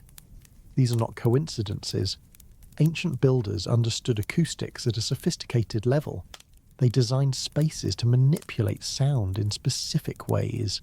They knew that certain frequencies affected human consciousness, that sound could induce altered states, that resonance could be harnessed for effects we were only beginning to rediscover. Could they have pushed this knowledge further? Could they have developed acoustic technologies capable of lifting heavy objects? The physics is challenging, but not impossible. To levitate a 100-ton stone using sound alone would require enormous acoustic power, far beyond what human voices or simple instruments could generate. The energy requirements would be immense. The precision of frequency control would need to be extraordinary. Any disruption in the standing wave pattern would cause the stone to fall catastrophically. But imagine a civilization that had mastered these challenges. Imagine they had developed resonant chambers or specialized instruments that could generate and focus acoustic energy with precision we have not yet achieved. Imagine they understood principles of constructive interference that allowed them to multiply the effective power of their sound sources. The result would look exactly like what the legends describe: stones floating through the air, moved by the power of trumpets and horns. The catastrophic destruction at Pumapunku might even fit this hypothesis. The blocks are scattered as if by an explosion, but there is no crater, no evidence of conventional explosive force. What if the destruction resulted from a catastrophic failure of acoustic levitation equipment? A sudden collapse of standing wave patterns holding massive stones aloft would release enormous kinetic energy as those stones fell and tumbled. The random scattering we see today might be the aftermath of such a failure. Frozen in stone for millennia. This is speculation, of course. We have no direct evidence that the builders of Pumapunku possessed acoustic levitation technology. We have no recovered devices, no technical manuals, no unambiguous depictions of the technique in use. What we have are legends that describe exactly such technology, ruins that defy conventional explanation, and modern scientific advances that demonstrate the underlying physics is sound. The legends are remarkably consistent across cultures. In addition to the Andean accounts of trumpets moving stones, we find similar stories in ancient Egypt. The Arab historian al-Masudi, writing in the 10th century AD, recorded traditions that the pyramids were built using sound. Workers placed magical papyrus inscribed with symbols beneath each stone, struck the stone with a metal rod, and watched as it floated through the air along a prepared pathway marked by metal poles. The stones travelled hundreds of cubits with each strike, settling gently at their destination. Al-Masudi was drawing on earlier sources now lost, preserving accounts that may date back to the late classical or early medieval period. By his time, the actual construction of the pyramids was already over 3,000 years in the past. He was recording legends, not eyewitness accounts. But the specificity of the description is striking. Metal rods and metal poles suggest some kind of technological apparatus. The magical papyrus might represent inscriptions or tuning marks that calibrated the acoustic equipment. The floating stones match exactly what we would expect from advanced acoustic levitation. In Tibet, similar legends describe the construction of temples and monasteries using sound. One account, recorded by a Swedish aircraft designer named Henry Kelson, who visited Tibet in the 1930s, describes monks using drums and trumpets to levitate massive stones up a cliff face. The monks position their instruments at specific distances from the stones, forming a geometric pattern. When they played their instruments together, the stones rose slowly into the air and floated up to a platform where they were incorporated into a building under construction. Kjelson's account has been questioned, and attempts to verify it have been inconclusive. But it fits the broader pattern of acoustic levitation legends from around the world. Either multiple unconnected cultures independently invented the same fantasy about moving stones with sound, or they preserved memories of a technology that actually existed. The Coral Castle in Florida provides a modern echo of these mysteries. Between 1923 and 1951, a Latvian immigrant named Edward Lostknowledge single-handedly constructed a massive complex of coral stone structures, some weighing over 30 tons. Lostknowledge worked alone and at night, refusing to allow observers. When asked how he moved the enormous stones, he claimed to have discovered the secrets used by the ancient Egyptians to build the pyramids. Leedskalnin never explicitly revealed his methods, though he hinted at magnetic and harmonic principles. Some researchers believe he used conventional techniques with unusual efficiency. Others suspect he developed some form of acoustic or electromagnetic levitation. The truth died with him in 1951, leaving only the stones themselves as testimony to his abilities. What connects all these accounts is the insistence that sound, or vibration, or harmonic resonance played a central role in moving massive objects. The details vary, but the core claim is consistent. Our ancestors knew something about the relationship between sound and matter that we have forgotten. They could make stones lighter or float them outright through techniques we would consider supernatural. Modern physics offers tantalizing hints that such techniques might be possible.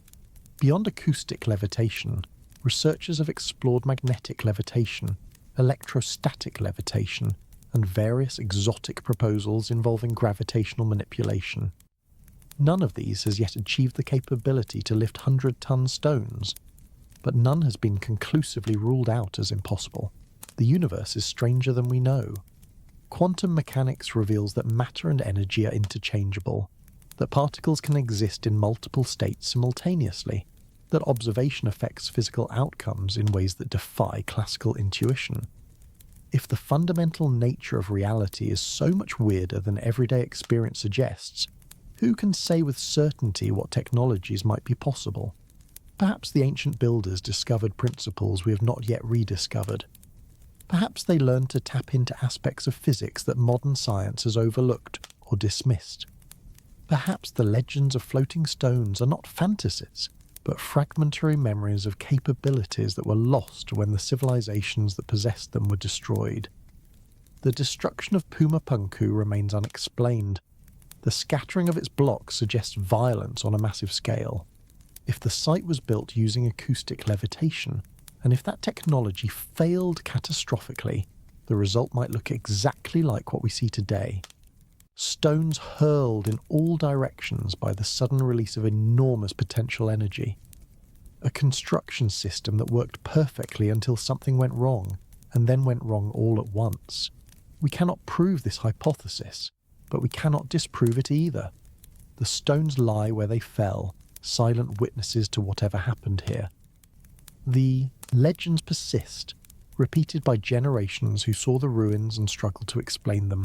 And in laboratories around the world, scientists continue to push the boundaries of what sound can do, inching closer to capabilities that once seemed impossible. Someday, we may understand the secrets of Puma Punku. Someday, we may rediscover technologies our ancestors possessed and lost. Someday, the trumpets may sound again, and the stones may rise. Until then, we can only wonder and listen for echoes of a vanished age. The Puma's head. Stand on the heights of Sacsayhuaman and look down at the city of Cusco spread below. The terracotta rooftops cluster along narrow streets. Colonial churches rise above the urban fabric, and the bustle of modern life fills the ancient capital of the Inca Empire. But if you could rise higher, if you could see the city from directly above, you would perceive something that has fascinated researchers for generations. The layout of Cusco resembles a puma. This is not pareidolia, not the human tendency to see patterns where none exist. The puma shape of Cusco is documented in colonial chronicles and confirmed by archaeological surveys. The Inca deliberately designed their capital to form the silhouette of a great cat, with Sacsayhuaman serving as the head. The zigzag walls of the fortress represent the teeth of the puma, bared in eternal vigilance over the sacred city below. The puma held profound significance in Andean cosmology. It represented the Kaipacha, the earthly realm, the world of the living. The condor represented the upper world of the gods, the Hananpacha. The serpent represented the lower world, the Ukupacha. Together, these three animals formed a cosmic trinity, and by shaping their capital as a puma, the Inca proclaimed their mastery over the earthly domain. But the puma shape raises questions about the timeline of construction. To lay out a city in the form of an animal requires advanced planning. It requires surveying the terrain, establishing reference points, and coordinating construction across a vast area over many years. The Inca was certainly capable of such planning. Their empire was a marvel of administrative organisation, with roads and communication systems that rivaled those of Rome. Yet some researchers argue that the Puma layout predates the Inca. They suggest that the Inca inherited a city already shaped by earlier inhabitants, incorporating it into their own mythology, rather than creating it from scratch. If true, this would push the origins of Cusco's distinctive layout back centuries or millennia, into periods when conventional archaeology sees only simple villages and scattered settlements. The fortress of Sacsayhuaman is the key to this mystery. It is the most impressive structure in Cusco, and it is the element that forms the Puma's head. If the fortress was built by someone other than the Inca, then the entire Puma layout must predate them as well, and the evidence at Sacsayhuaman suggests precisely this. We have already explored the impossibility of the polygonal walls, the stones with 12 or more angles fitted together without mortar, to tolerances finer than paper. We have considered the vitrified surfaces that suggest exposure to extreme heat. We have puzzled over the absence of tool marks and the failure of conventional explanations to account for what we see. Now let us examine the fortress itself, its layout and purpose, and the stories told about it. The Inca called Sacsayhuaman a fortress, and the Spanish who conquered them agreed. The zigzag walls are obviously defensive, designed to prevent direct assault and create killing zones where attackers would be exposed to fire from multiple directions. The high ground commands views across the entire valley. Underground tunnels and chambers provided storage and refuge.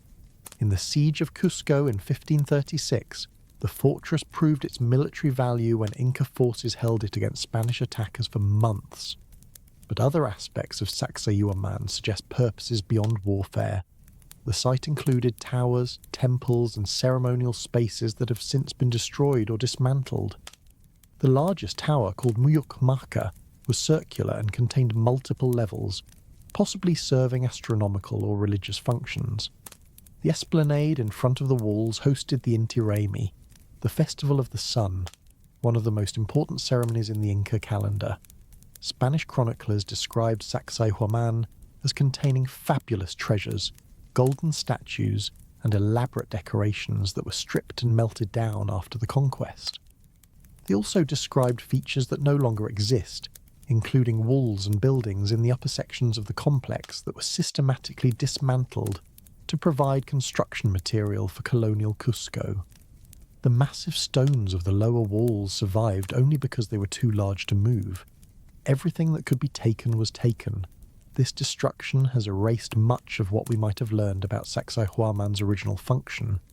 The stones that remain are primarily those of the three great zigzag walls, the foundation of something far more elaborate that we can only glimpse through historical accounts. Whatever stood atop those walls, whatever ceremonies were performed there, whatever knowledge was encoded in the structures, most of it is lost forever. What remains is the stonework itself, and the stonework tells a story that defies easy explanation. In 2012, a team of Russian geophysicists travelled to Peru to study Sacsayhuaman using modern scientific instruments. They brought ground-penetrating radar, magnetometers, and other equipment designed to peer beneath surfaces and analyse material properties. Their expedition was documented in a film called The Living Stones of Sacsayhuaman, which presents their findings and interpretations. The Russian team found anomalies they could not easily explain. Certain stones displayed unusual magnetic properties. Subsurface structures suggested the presence of chambers and passages not visible from the surface. The composition of some stones did not match known local quarries, raising questions about their origin. Most intriguingly, the team's analysis suggested that the construction of Sacsayhuaman may have involved techniques beyond simple carving and placement. The way certain stones were joined, the properties of their contact surfaces, and the distribution of stress within the walls all pointed toward methods more sophisticated than the official narrative allows. The Russian researchers were cautious in their conclusions, acknowledging the limits of their data and the need for further study. But their work added to the growing body of evidence suggesting that Sacsayhuaman is older and stranger than mainstream archaeology admits. The Spanish chronicles preserve details that complicate the standard narrative in other ways. Several sources indicate that when the Inca conquered the Cusco region in the 15th century, they found Sacsayhuaman already standing. The fortress was old, built by a vanished people whose name and history were unknown even then. The Inca restored and modified the existing structures, adding their own construction to foundations laid by others. If true, this would place the original construction of the megalithic walls in a period before the Inca Empire, before the Quilque culture that preceded it, in an era lost to recorded history. The polygonal stones, the precision fitting, the possible vitrification, all these features would date to an unknown civilization with capabilities we struggle to comprehend. This interpretation fits a broader pattern found throughout the Andes. At numerous sites, investigators have noted apparent discontinuities between construction phases. Lower courses of megalithic stonework, precise and mysterious, support upper courses of simpler construction that are clearly Inca in origin. It appears that the Inca built atop foundations they inherited, improving and expanding structures that predated their empire by unknown spans of time. The most dramatic example of this pattern may be Ollantaytambo, another site in the Sacred Valley of Peru. There, massive blocks of red porphyry were somehow transported from a quarry on the opposite side of a valley, across a river, and up a steep mountainside to be fitted into walls with the same precision evident at Sacsayhuaman. The Inca claim to have built Ollantaytambo, but the megalithic sections display techniques distinct from typical Inca construction. Either the Inca possessed capabilities they used only at certain sites, or they inherited structures built by predecessors with different methods. Graham Hancock and other researchers in alternative history have proposed that these earlier builders represent a lost civilization, one that flourished before the end of the last ice age and was destroyed by the cataclysms that marked the Younger Dryas period approximately 12,800 years ago. Survivors of this civilization, according to this hypothesis, scattered across the world, carrying fragments of their knowledge to the indigenous peoples they encountered. They became the civilizers remembered in mythology, the teachers who appeared after floods and fires to restart human culture. In South America, these civilizers were associated with the figure of Viracocha, the creator god who emerged from Lake Titicaca and travelled the land teaching the arts of civilization. Viracocha was described as tall, bearded, and light-skinned, characteristics that did not match the indigenous Andean population. He carried a staff and wore flowing robes. He came from the east, from the direction of the rising sun, and departed westward across the Pacific, promising to return someday. The Viracocha myths may preserve memories of contact with an unknown people who arrived after some great catastrophe, bringing knowledge and technology that elevated local cultures to new heights. Sacsayhuaman and the Puma city of Cusco would then represent the legacy of this contact, structures built with techniques taught by visitors from a vanished world. This is hypothesis, not established fact. The evidence is circumstantial, the interpretations contested, the timeline uncertain. But the stones of Sacsayhuaman remain massive and mysterious, fitted with precision that defies primitive tools, surviving earthquakes that have destroyed everything built around them. Every year, thousands of tourists visit Sacsayhuaman. They climb over the zigzag walls, pose for photographs beside stones twice their height, and listen to guides explain that the Inca built this fortress using copper tools and raw determination. Most accept this explanation without question. The guides speak with authority. The story is simple and satisfying. But look closer. Touch the stones where they meet, where surfaces join without gap or seam. Consider the 12 angles on a single block face, each carved to match its neighbours in 3 dimensions. Think about what it would take to achieve such precision using the tools supposedly available. Then ask yourself whether the official story accounts for what you see. The puma guards its secrets. Sacsayhuaman watches over Cusco as it has for centuries or millennia, patient and enigmatic. The questions it raises do not stay confined to the Andes. They spread across oceans and continents, connecting to similar mysteries in distant lands. Because if the builders of Sacsayhuaman possessed capabilities we cannot explain, they were not alone. Similar precision appears in ancient Egypt. Similar precision appears at Puma Punku.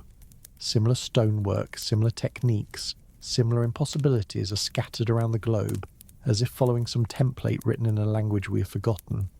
A global pattern is emerging from the evidence, and the pattern demands a global explanation. The global pattern. We have travelled far in this journey, from the windswept plateau of Puma Punku to the zigzag walls of Sacsayhuaman, from the granite quarries of Aswan to the underground chambers of Saqqara. Across continents and millennia, we have encountered the same impossible precision, the same unexplained techniques, the same silent testimony in stone that our ancestors achieved things we cannot replicate. Now it is time to step back, to see the pattern that connects these scattered sites, to ask whether coincidence can explain what we have found, or whether something deeper links the precision stonework of the ancient world. Begin with the technique of polygonal masonry, those irregular multi-angled blocks fitted together without mortar, seams so tight that paper cannot penetrate them. We found this at Sacsayhuaman in Peru. We found it in the walls of Cusco and at Ollantaytambo in the Sacred Valley. But polygonal masonry does not end in South America. Travel to Japan, to the castle walls of Edo period fortifications. There you will find stones cut with multiple angles and fitted together with the same impossible precision. The technique is called kirikomihagi, and Japanese stonemasons achieved results remarkably similar to their Andean counterparts, despite being separated by the entire Pacific Ocean and thousands of years of history. Travel to Greece, to the ancient citadel of Mycenae. The Lion Gate and the treasury of Atreus display polygonal masonry dating back over 3,000 years. The stones are not as large as those at Sacsayhuaman, but the fitting technique is unmistakably similar. Travel to Turkey, to the ancient site of Hattusa, capital of the Hittite Empire. The city walls incorporate polygonal masonry alongside other construction techniques. Travel to Lebanon, to the massive foundation stones at Baalbek, where blocks weighing over 1,000 tons were quarried, transported, and precisely fitted into structures that remained standing after millennia of earthquakes. Travel to Easter Island in the middle of the Pacific Ocean, one of the most isolated places on Earth. The platforms that once supported the famous Moai statues display fitted stonework that echoes the precision found at sites on distant continents. The distribution is remarkable. Polygonal masonry appears in South America, North America, Europe, Asia, Africa, and Oceania. It appears in cultures with no known contact, in periods separated by thousands of years. Either this technique was independently invented multiple times by unconnected peoples, or it spread from some common source we have not identified. Independent invention is certainly possible. Human beings facing similar problems often develop similar solutions. The arch was invented independently in multiple cultures. Agriculture arose independently in several regions. Perhaps polygonal masonry is simply an obvious approach to building, stable walls in earthquake-prone areas, discovered wherever the need arose. But the precision argues against independent invention. It is one thing to stack irregular stones together. It is another to shape them with 12 or more angles and fit them with tolerances measured in fractions of millimeters. The latter requires not just the concept but the capability, tools and techniques sophisticated enough to achieve what simple trial and error cannot. Consider the metal clamps we discussed earlier. At Puma Punku, recesses show where molten metal was poured to bond adjacent stones. The same technique appears at Delphi in Greece, at Angkor Wat in Cambodia, at sites in Egypt and throughout the ancient Mediterranean. The shape of the clamps is remarkably consistent, suggesting not just similar function but similar design principles. If multiple cultures independently develop the idea of joining stones with metal clamps, we might expect variation in the implementation. Different shapes, different metals, different pouring techniques reflecting local conditions and preferences. Instead, we find consistency, as if following a template or a standard. The numbers encoded in ancient monuments add another layer to the pattern. Precession is the slow wobble of Earth's axis, a cycle that takes approximately 25,920 years to complete. This period divided by 360 degrees gives 72 years per degree of precessional shift. The number 72, and its multiples and factors, appears throughout ancient mythology and architecture in ways that seem far beyond coincidence.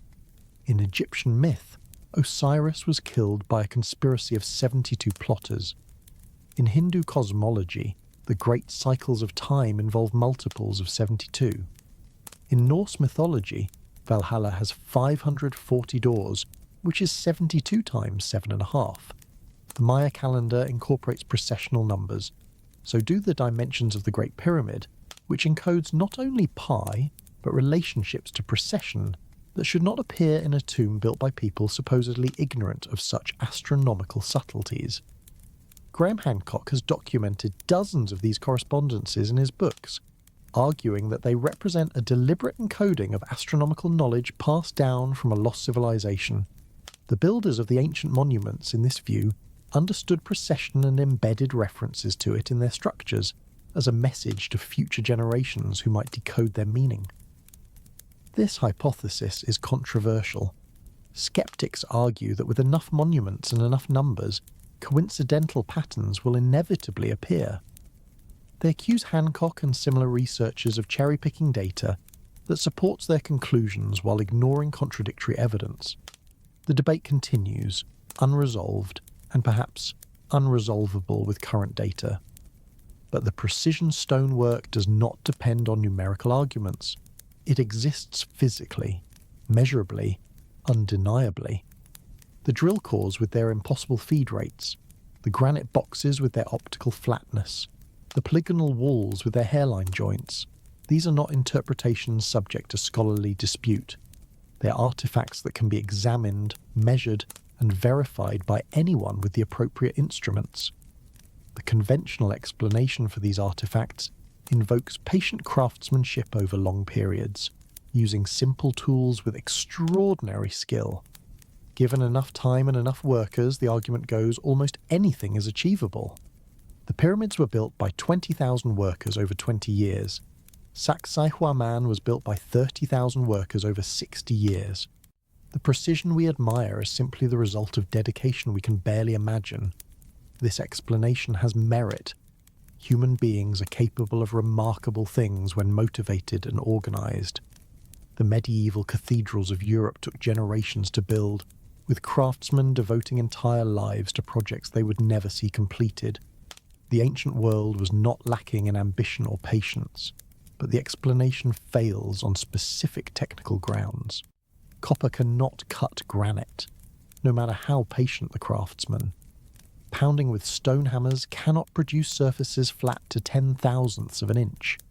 The physics of abrasive drilling does not permit feed rates 50 times faster than modern diamond tools achieve. These are not matters of opinion, but of material science, as demonstrable today as they were in antiquity. Something else was happening.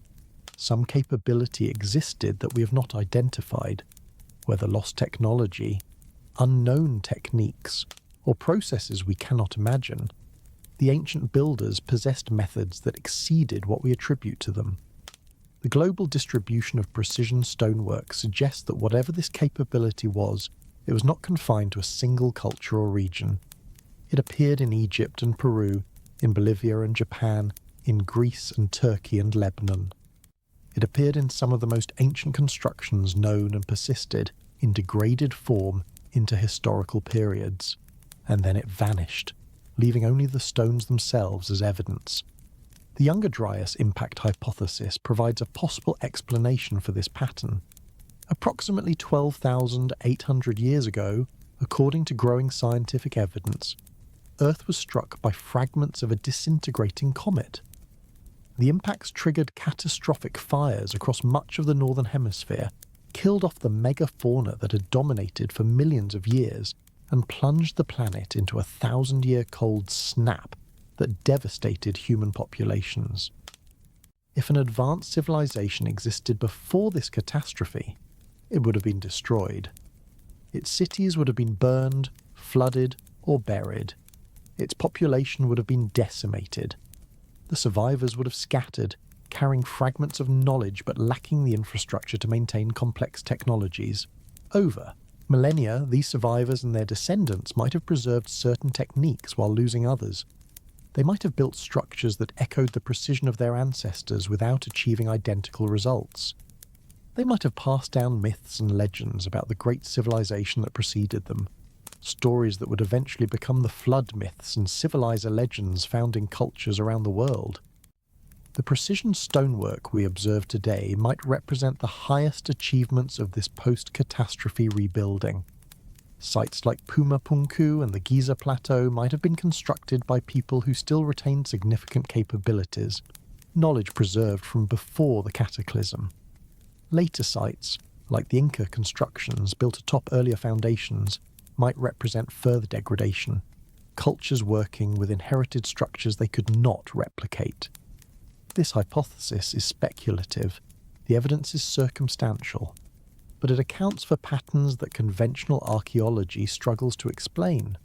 The global distribution of similar techniques, the apparent priority of the most precise construction, the legends of catastrophe and civilizers found in cultures worldwide, the encoded astronomical knowledge suggesting awareness of precession over cycles far longer than any historical civilization could have observed.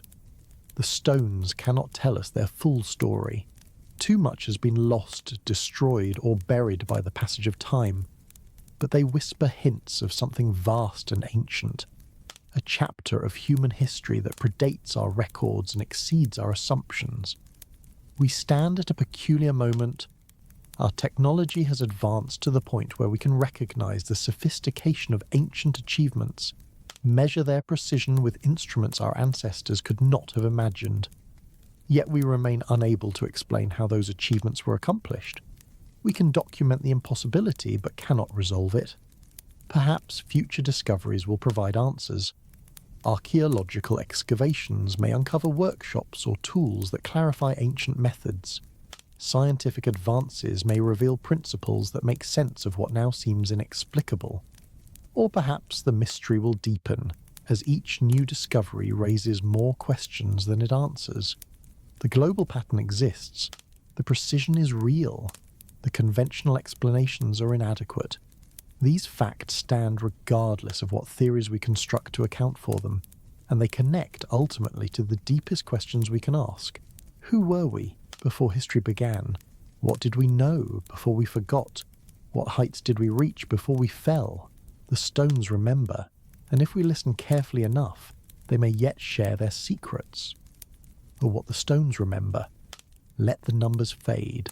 Let the theories quiet. Let us simply sit with what we have seen, what we have touched, what we have tried to understand across these hours of exploration. In the high, thin air of Bolivia, scattered, across a plateau that should never have supported civilization, lie the remnants of Pumapunku. Blocks of andesite harder than steel, cut with precision that challenges modern machinery, drilled with holes that spiral like the threads of a screw. The H-blocks with their standardized dimensions, the grooves with their uniform depth, the corners with radii tighter than a pencil lead. Something happened here that we cannot explain. Something was built here that we cannot replicate. And then something destroyed it, scattering stones weighing dozens of tons like leaves in a storm. In the mountains above Cusco, the zigzag walls of Sacsayhuaman guard secrets they have kept for centuries or millennia. Stones with 12 angles fitted against neighbours with 12 angles of their own. joints so tight that time itself cannot penetrate them, surfaces that gleam with vitrification, evidence of heat that should not exist in a civilization of bronze and stone. The puma's head watching over the sacred city below, part of a design that required planning beyond what we attribute to its builders. The Spanish tore down everything they could move, but the foundations remained, too massive, too perfect, too impossibly joined to dismantle. In the desert of Egypt, beneath the sands and within the monuments that have defined mystery for all of human memory, the evidence accumulates. Drill cores with feed rates that exceed modern technology. Granite boxes finished to tolerances that aerospace engineers struggle to match. The unfinished obelisk with its scoop marks that no known tool could produce. The Great Pyramid encoding mathematical constants in its dimensions, aligned to true north with accuracy that rivals GPS. The Serapeum with its empty boxes, precision engineered for purposes we have forgotten, inscribed by later hands that could not approach the sophistication of the original makers. 3 sites, 3 continents, thousands of miles and thousands of years apart, and yet the same impossibilities appear at each. The same precision that defies primitive tools, the same techniques that echo across oceans, the same silent testimony that our ancestors knew things we have forgotten. We have considered many explanations. Patient craftsmanship with simple tools, pushed beyond all reasonable expectation by dedication, we can barely imagine. Lost technologies, sophisticated machinery developed by civilizations that have vanished from memory. Alternative methods like geopolymer casting, stone softening, acoustic levitation, processes that would require rethinking everything we believe about ancient capabilities. And always, hovering at the edges of the discussion, the possibility of intervention, help from sources we cannot identify, knowledge from origins we cannot trace. None of these explanations is fully satisfying. Each accounts for some evidence while struggling with other evidence. Each raises questions it cannot answer. The mystery remains, stubborn and irreducible, carved into the hardest stones our planet offers. Perhaps that is the point. Perhaps the stones were meant to endure precisely because they carry a message that must not be lost. A message written in precision rather than words, in joints and angles and surfaces rather than symbols and glyphs. A message that says simply this: we were here. We could do this. Remember, if a civilization knew it faced destruction, if it saw catastrophe approaching, and understood that everything it had built would be swept away, how would it communicate with the future? Paper burns, wood rots, metal corrodes, even bronze and iron eventually return to the earth, but stone endures. Cut it precisely enough, join it tightly enough, choose materials hard enough, and your message might survive for ages beyond counting. The precision itself becomes the message, not the shapes or the symbols, but the fact that such shapes could be achieved at all. Any future civilization that reaches a certain level of technological sophistication will recognize what we recognize, that these stones were worked by methods beyond primitive capability. They will measure the tolerances and marvel. They will calculate the feed rates and wonder. They will stand before the walls and the blocks and the boxes and know, beyond any doubt, that something remarkable preceded them. This is what the stones remember. Not the names of the builders, not the dates of construction, not the purposes of the monuments. Those details are lost, perhaps forever. What remains is the evidence of capability, the proof that such things were possible, the demonstration that humanity, or something like humanity, once achieved what we now struggle to comprehend. And perhaps that is enough. Perhaps the most important message is simply that progress is not linear, that civilizations can rise and fall and rise again, that knowledge can be gained and lost and gained once more, that the assumption of continuous advancement, each generation building on the last in an unbroken chain from primitive to sophisticated, is not the only story the evidence supports. We live in an age of remarkable achievement. We have walked on the moon and sent probes beyond the solar system. We have split the atom and sequenced the genome. We have built machines that think and networks that span the globe. It is tempting to believe that we stand at the pinnacle of human accomplishment, that everything before us was preparation for this moment. But the stones suggest otherwise. The drill cores with their impossible feed rates, the boxes with their optical flatness, the walls with their perfect joints. These are not the products of primitive cultures stumbling toward enlightenment. They are the achievements of people who, in at least some respects, exceeded what we can do today. This should not threaten us. It should inspire us. If our ancestors achieved such things, then achievement is in our nature. If capabilities can be developed once, they can be developed again. The stones are not monuments to despair, but to possibility. They say that human potential is greater than we have assumed, that the limits we accept may not be limits at all, that the future might hold wonders as far beyond our imagination as Puma Punku would have been beyond the imagination of the people who supposedly built it. The mysteries will not be solved tonight. You will drift into sleep with questions unanswered, with puzzles unresolved, with the image of perfect stone surfaces floating behind your closed eyes. That is as it should be. Mystery is not the enemy of knowledge, but its companion. The questions we cannot answer drive us to learn more, discover more, become more than we were. Tomorrow the sun will rise over the Altiplano of Bolivia, illuminating the scattered blocks of Puma Punku as it has for countless mornings past.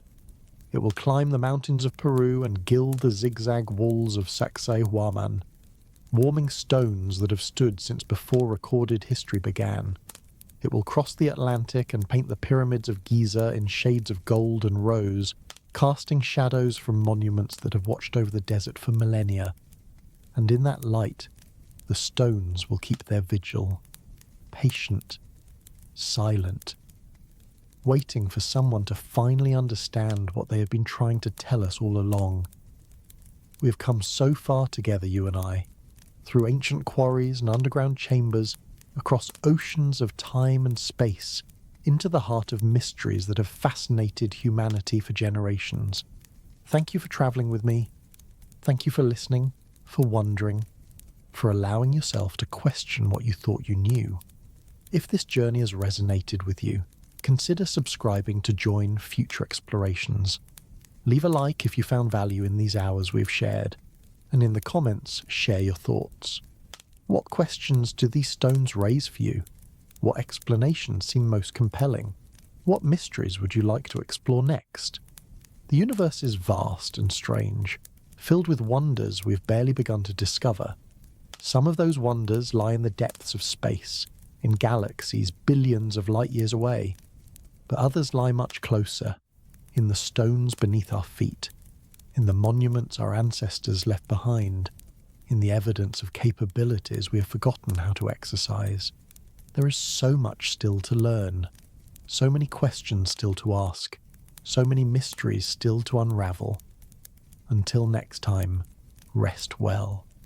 Let your mind wander through the corridors of ancient temples, along the walls of forgotten fortresses, into the chambers beneath the pyramids. Dream of stones that fit without mortar. Dream of surfaces polished to optical perfection. Dream of a past more sophisticated than we have been taught to believe. The stones remember, and now, in some small way, so do you. Good night. Please note that while this video explores various theories and possibilities about ancient construction, the mainstream archaeological consensus attributes these sites to the civilizations traditionally associated with them, using the tools and methods known to have existed at the time. The alternative hypotheses presented here represent minority viewpoints in the academic community. We encourage viewers to explore multiple perspectives and draw their own conclusions based on the available evidence.